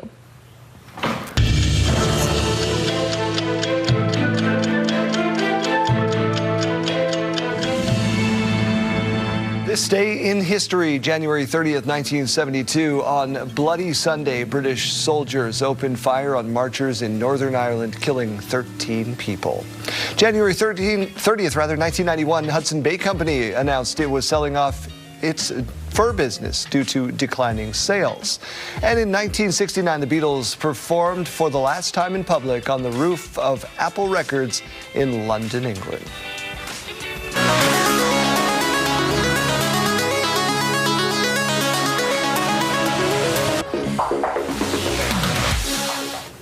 Well, guys, in case you missed it, a bunch of films being added to a prestigious list, including this one. I think I found a way home. And this last job, that's how I get there. Christopher Nolan's Inception among the 25 films selected for preservation by the National Film Registry in the States. The 90s comedy Clueless also been picked, and there's some selections that date back all the way to the silent film era as well.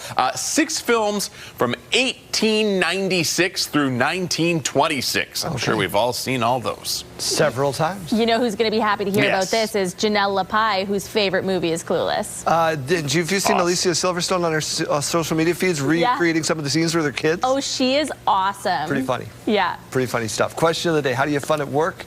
We got a few answers rolling into the big board. Yeah, some great ones this morning. Thank you to everybody who did answer. Nathan, that is our producer. I had to put him first, saying my coworkers bring me offerings of treats on Thursdays. That is true. Every Thursday. I don't even remember how it started. We just decided to start bringing him offerings on Thursday. Thank goodness Janelle has stopped bringing me plush animals from the dollar store.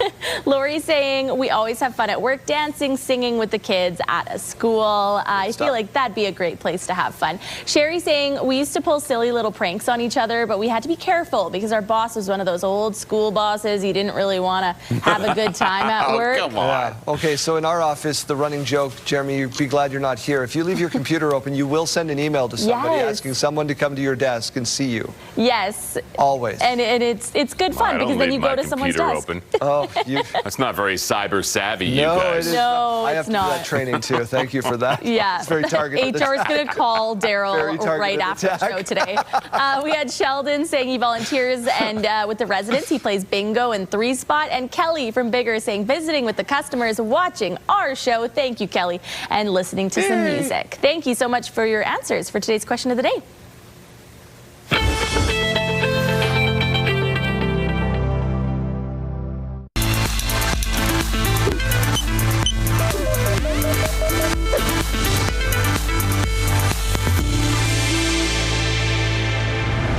Canadian Blood Services put out the call this week, urging the public to donate blood across the country.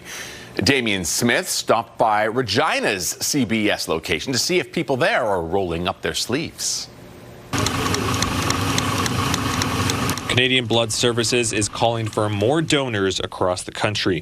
From January 21st to the 27th, the prairies in eastern Canada had 16 donation events and over 1,500 units canceled because of harsh weather, meaning there's less blood for those who need it. Somebody who's undergoing cancer treatments or leukemia or who's been in a tragic accident or a life-changing emergency, often is the case that what they are going through is not voluntary. On Thursday, Regina's location was quieter than usual, but donors like Sarah Dunn were there to put in their time. They're very kind about it. They're not just like jab you and try and hurt you. It's very quick and easy, and like my bleed time was less than 5 minutes today.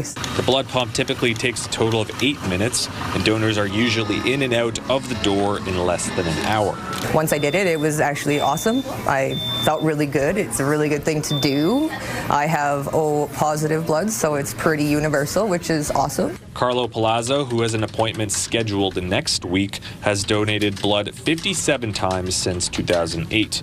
He first donated when he worked for the CBS. I never donated blood before. And of course, that question came up during the interview, and I did say, honestly, I'm like, if I do get this position, I will start donating blood. In the past 3 years, he's also made a family event rounding up his siblings for the cause. Really got to see the importance and the stories that I became aware of it really put in the focus on how important donating blood is, and I took it to heart. By 2030, CBS is calling for 1 million new donors, and demand for products derived from plasma are anticipated to rise by 50%. An hour can make a life-saving difference to a patient in need. And again, for somebody who's undergoing these things, their course of treatment is not voluntary. Damian Smith, CTV News, Regina. Health Report, brought to you in part by SEIU West, Saskatchewan's first healthcare union.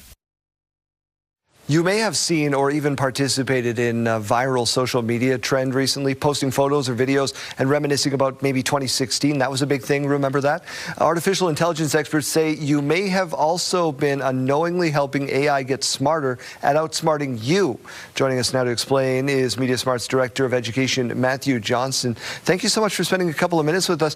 Listen, data is used to train AI models, so how is participating in one of these challenges online, quote-unquote challenges, offering free data to AI firms?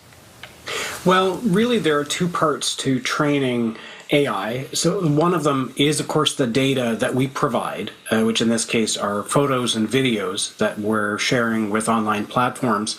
But the other part is that that data then has to be classified. It has to be sorted so that the AI can develop models, for instance, for how to create new images of you, or to develop models of what people look like as they age, or at different ages. And so it's that second part that we're doing when we're participating in a challenge like this, because we are telling the AI, this is what I look like now, and this is what I looked like 10 years ago. So once we post something online, is it beyond our control? Well, it's not entirely beyond our control. There are different ways that we can limit what our images are used for. It's really important to look at the terms of service of the places where we're sharing images, because some of them will give you control over whether or not your images are used to train AI, or will let you decide whether or not they can be used by third parties. So in many cases, it will be just the AI of that service, of Facebook or Instagram, for instance, that is trained on your images, and not other AI models. If someone's concerned about this, just how at risk are we of somebody else creating fake images of us? Well, if there are images of you out there, it is a significant risk. It's one of the reasons why you do want to think carefully, particularly if you're a parent. You want to think carefully about sharing images of your kids. There are ways that you can minimize that, so putting stickers, for instance, over their faces. And if you're really serious about it, there are tools like Glaze that allow you to essentially poison your images so that AI sees something different when it tries to input them. What advice do you have for people, parents, who maybe decide to participate in any sort of trend on social media, or just in general? Well, it's a really good idea to take a look at your privacy settings to see how widely visible your content is. Because if it's set to the widest privacy settings, where it's visible even to people without an account, that means that scraper programs that look at the entire open web can see them, and that does make you much more vulnerable to having your images used in training any number of AI tools. Matthew, thank you for a few minutes this morning. We appreciate your insights. Thanks for having me, Darryl. Matthew Johnson is from MediaSmarts. He's the Director of Education. All right, let's pop over to Prairieland Park now and see what Mike Siona has found now at the Sask RV Show. Well, here we are at the Sask RV Show one final time this morning with Cam Eddles and Tamara Renner, and we are enjoying it immensely. I mean, it's one-stop shopping. It's inside. It is heated in here, and I'll tell you what, you can spend weeks traveling to the 10 different locations in the Travel and Mynard's RV family, or you could just pop on down here to Prairieland Park. And right where we're standing, some exciting news. The Grey Cup will be here this afternoon. That's right, Mike. We've got the Grey Cup coming, along with Logan Furland and Kian Schaefer-Baker are going to make a little presentation presentation here, sign some autographs, take some pictures for everybody. Fantastic. And of course, it's free to come in, free to check out. That's just a nice little extra perk for football fans out there. I'm looking at the Boriski's Butcher Block right behind me. And then on this side of the ledger, we've got RVs, because that's the main event here. It is, yeah. We've got over 20 brands, 90 inside. We've got huge factory rebates, spin to win on both sides. So all campers have factory rebates applied to them.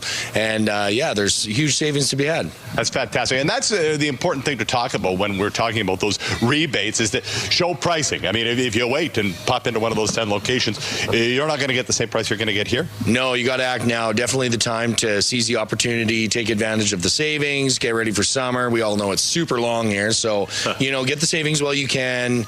Everything's here to just get you the best buy possible. I love that. And then, Tamara, the other part of it, I mean, you don't come down here with your hitch ready to rock. You guys have the ability to sell it now and store it? Absolutely. We have winter storage at all of our Saskatchewan locations, so that's a nice option too. Fantastic. Well, we've got just had a great day yesterday. It's going to be a great day today, and then continuing into tomorrow and Sunday. Come on down, check it out. It's going to be really, really fun here at the Sask RV Show.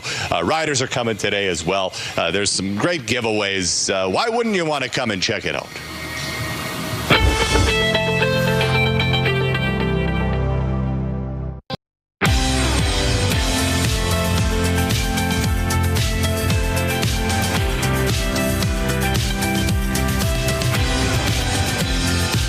Welcome to your 8:30 news. RCMP have arrested and charged a man from Flying Dust First Nation as part of a drug trafficking investigation.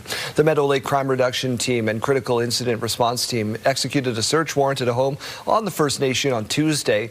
A man and two women were arrested at the home, and officers found around 40 grams of methamphetamine, 5 long guns, 4 air guns, a prohibited gun, ammunition, knives, and drug trafficking equipment. 37-year-old Lennox Marasti Morin appeared in provincial court Wednesday on multiple weapon and drug charges.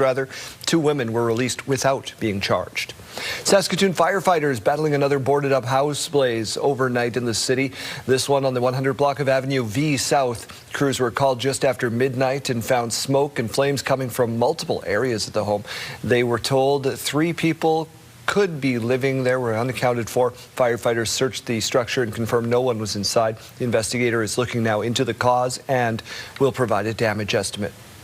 A 27-year-old woman has been charged in connection to a domestic assault police say involved a blowtorch. Officers were called to Maxwell Crescent in Saskatoon in the Massey Place neighborhood at about 9:30 Wednesday morning. They were told a woman in the apartment suite was armed with knives and a blowtorch and threatening another occupant. The suspect escaped through a window, but police did find the person a few blocks away on Matheson Drive, where they tasered her. A 27-year-old now facing weapons charges and assault charges, also uttering death threats. No one injured in the incident. The new chief of Regina's Police Service officially sworn in last night. Sierra D'Souza Butts was there.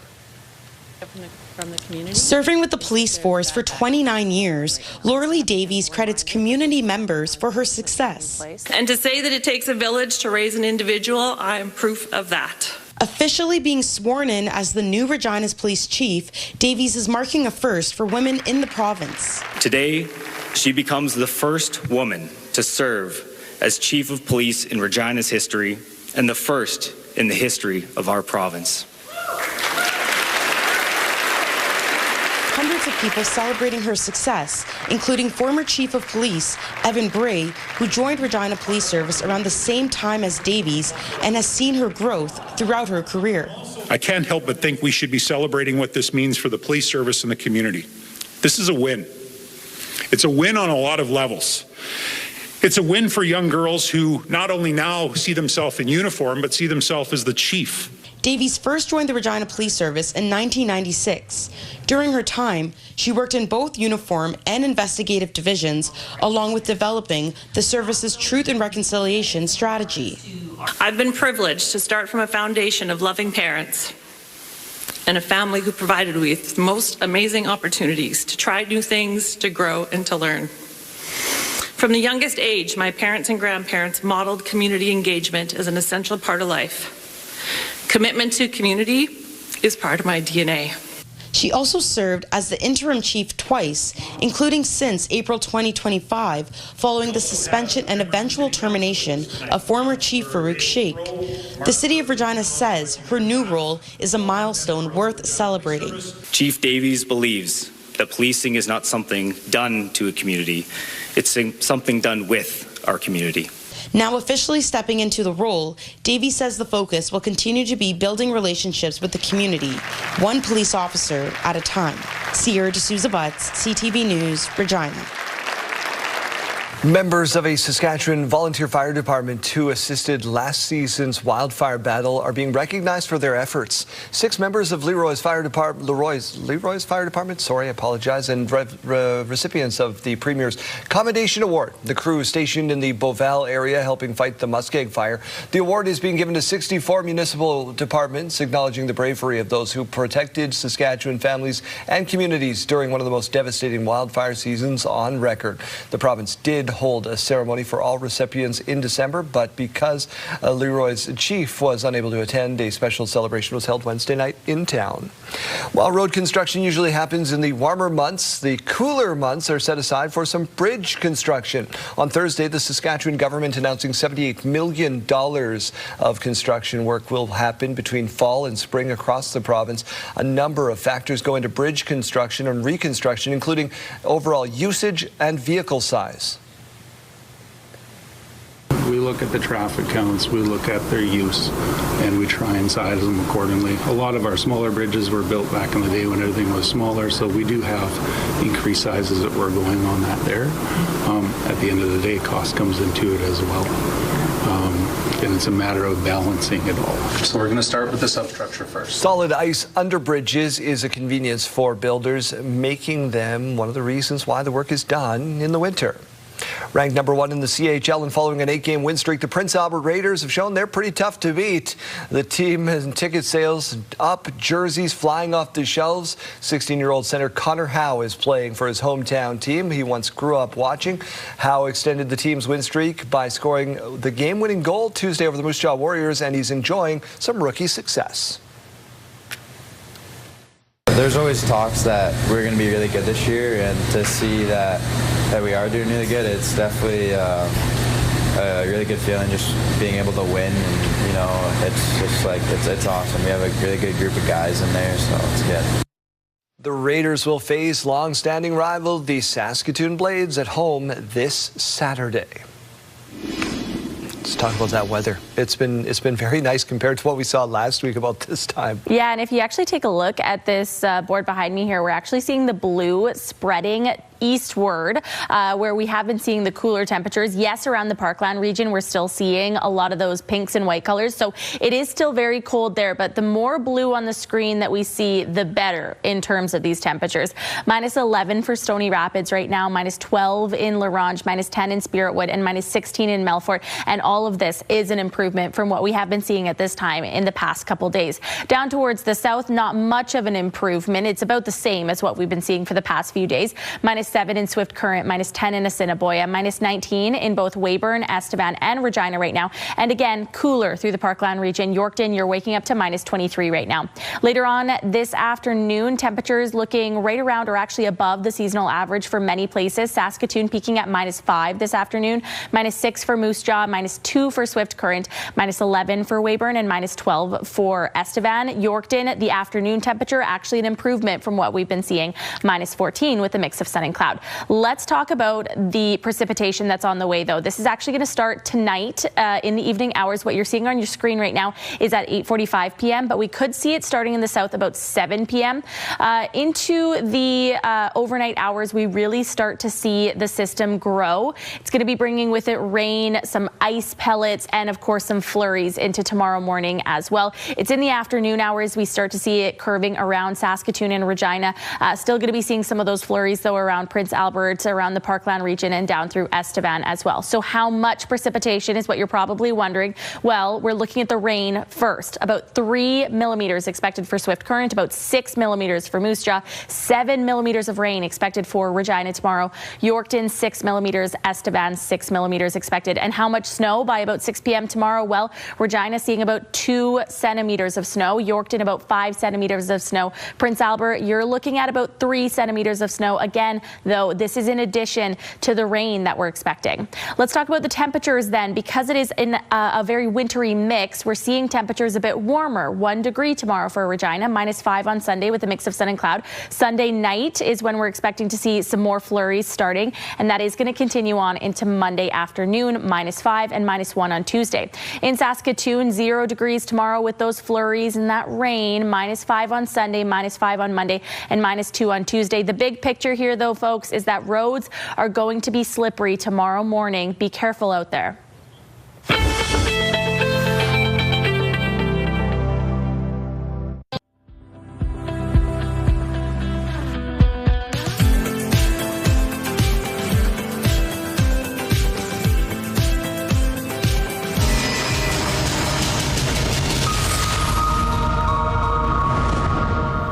Well, it is Red Tape Reduction Week. The week draws attention to the wasted time and effort spent dealing with regulatory hurdles and headaches set up by governments and regulatory bodies. But today we want to focus on the agriculture industry, and I'm joined now by Pierre Patel from CropLife Canada. Pierre, good morning. Good morning. Thank you for having me. Thanks for coming on. So ag industry is super important in our part of the world here. And it's unique in that it's mostly kind of like a self-employment situation, right? Farmers dealing not only with the crop in the field, but the paperwork as well, and the red tape things that farmers are forced to deal with are quite alarming. Yeah, and it's the farmers themselves, but it's also all the businesses around them. And that's the companies we represent are, the seed technologies and the crop protection products, and all those businesses also have significant regulatory hurdles to overcome before they ever get the products in the hands of those farmers we're talking about. Yeah, I mean, some of this info from the CFIB really something. It's not just jumping through the hoops and whatnot, but it is the waiting, as you said. So many delays on things that farmers need to remain competitive, and that can put them at a disadvantage. Yeah, so farmers are always they're dealing with climate issues and unpredictable weather, lots of things that are out of their control, trade issues, leaders from other countries that are creating problems.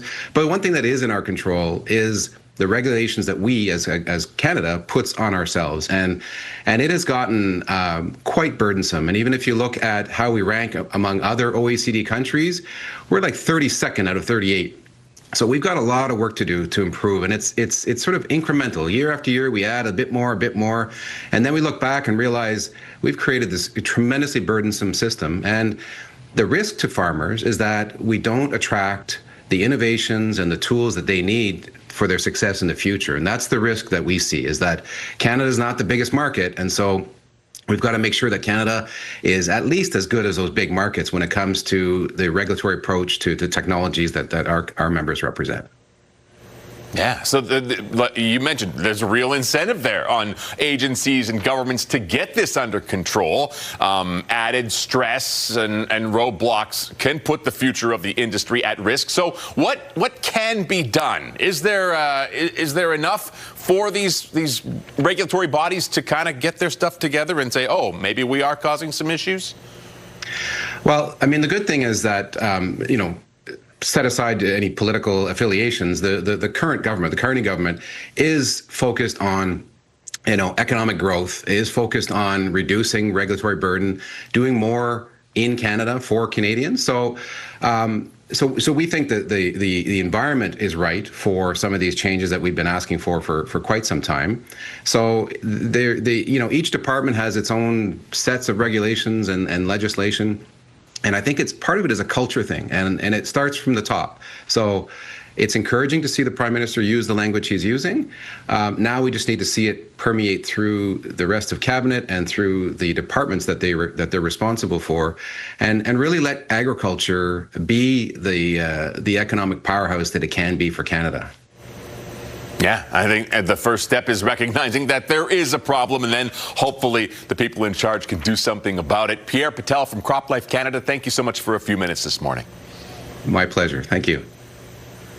Back over to the University of Regina, Janelle Lippi on the opening day of the Sask Hackathon. Good morning. Today is the kickoff day for Sask Hack right here at the University of Regina. This time I've got Kavinia with me. Now let's talk a little bit about how these students benefit from participating in an event like this. Okay, yeah, so I think first of all, this goes on your CV. And I think that's like a great achievement for anyone who's attending. And also the students come here and then at that moment they're gonna get like a problem that they have to solve within like a couple of hours. So, and if it's more challenging if you come here with no teammates. So you have to find teammates on the spot, and it's like working under pressure, so you learn a lot out of attending this hackathon. And also this is Saskatchewan's biggest hackathon. So I think you're gonna gain a lot of experience out of this. And on top of that experience, what is the impact of having Crown sector members here to provide some advice and some eye-opening knowledge on this type of event for students? Yeah, so I think they provide you guidance. It kind of gives you like a validation because, like, you know, they come and they're also passionate as you are. So they're going to give you a lot of direction on how to do that, and it's going to make you feel a lot of confidence in presenting. For sure it is. Now, you were one of the event planners for this entire thing. What was that like for you to create such a great event for so many students? Oh, it was exciting, and I absolutely love organizing events. I have been doing a couple of events, so doing Sask Hacks is like, it means a lot to me. And then, yeah, because it's the biggest hackathon, obviously. Yeah. Yeah. All right. Well, a ton of great work has gone into this. Thank you so much for being here with me. That does wrap up our morning right here at the University of Regina. Again, today is day one of Sask Hack right here in the Research and Innovation Center. Hey, it's Chase from Pure Country Mornings back once again to count down this week's top 5. Starting us off, new fourth countdown, it's Shabuzi and Jelly Roll with Amen. He's going to be rolling through Saskatoon next month. Hardy is number 4 with Favorite Country Song. My favorite country song. No movement for Max McNown this week, again at number 3 with Better Me For You. Better me for you. Parmalee staying put as well, back-to-back weeks as your runner-up with Cowgirl. I fell in love with a cowgirl. And a brand new number 1. She's going to have a new album out April 10th.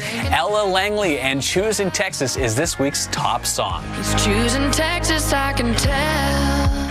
Thanks for counting down this week's top 5 with us. Catch these and the rest of your favorites with Pure Country 92.7. You can find us by downloading the free iHeartRadio app.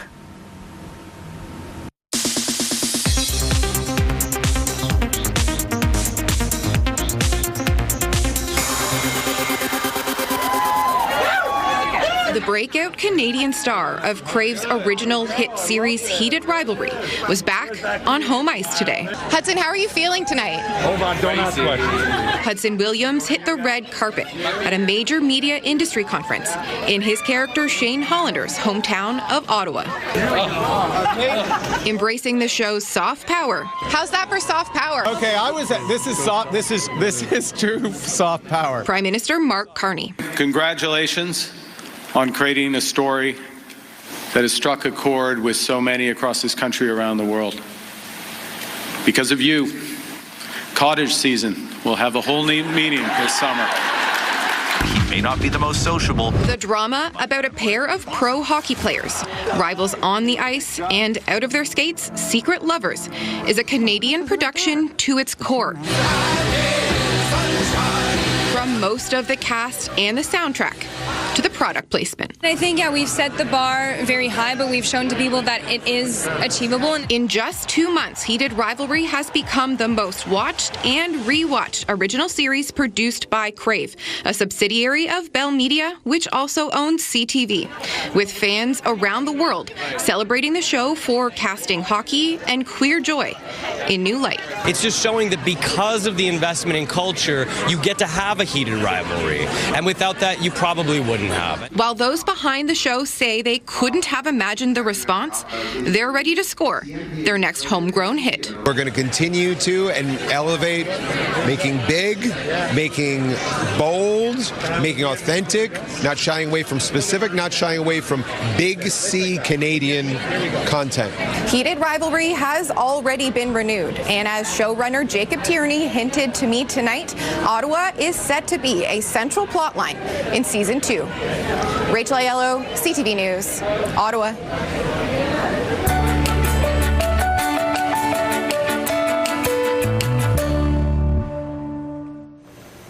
Well, we are just days away now from the premier dog show, and now we get to meet one of the young hopefuls who's competing in the juniors competition. Here's Danny New. The giant schnauzer. This weekend, the Westminster Kennel Club Dog Show returns to New York for its 150th competition, Stop there. which this year will feature 12-year-old Kennedy Green and her pal Lincoln. Are you nervous at all? Are you just game-faced, bro? I'm a little nervous. Well, she may be a little nervous, but this California native has worked hard to get here. Traveling all over the country in 2025 to qualify for the junior showmanship competition at Westminster. However, Lincoln will also be competing for the Pekingese Best of Breed, so she'll be going up against the adults, too. Over the past 2 years, Kennedy and Lincoln have homed in on all sorts of facets required for this competition, such as grooming. I wash Lincoln, and that takes about 2 hours. So I can see why. But also athleticism. I spoke with Kennedy's physical rehab veterinarian, Dr. Kelly Fishman, who's coached her on different exercises to help Lincoln fit his quote-unquote breed standard. He's going to stand on it. And as he's standing on it, he's building balance. He's building core strength, which is really important to Pekingese because they have to have a little hourglass, pear-shaped. Kennedy also walked me through how to brush Lincoln's luscious coat, which she says needs to be, quote, refluffed when the judges are done evaluating him. you just kind of want to brush up and kind of fan the tail out down the side. But when Kennedy and Lincoln wake up in the city of dreams in a few days, would she rather, if she had her choice, come away winning juniors or best in show? Probably best in show. But both could be good. Yeah. She's very humble about the whole thing, even though there are only about 100 kids who qualify for juniors, and a considerable amount of them are between ages 16 and 18, and Kennedy is 12. You go, Kennedy! In New York, for ABC News, I'm Danny New. They look like fun and they're fun to watch on TV, but I think a dog show in person would be intense. I have been to one in person and they are very intense. The stress is high. Boy, oh boy. One hair out of place. Let's get to our sidebar to finish our Friday.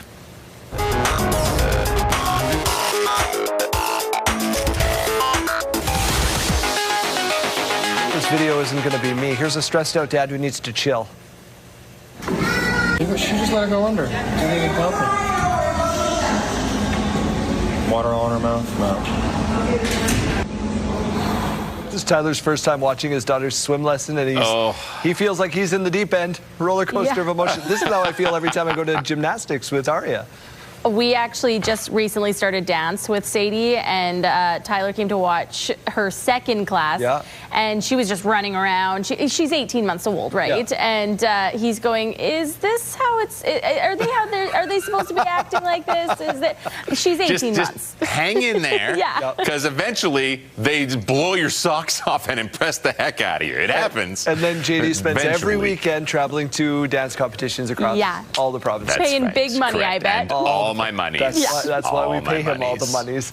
Bighorn sheep may owe her life to some first responders after being saved from an ice jam. Take a look at this. The animal found itself stuck after it fell through an iced-over river.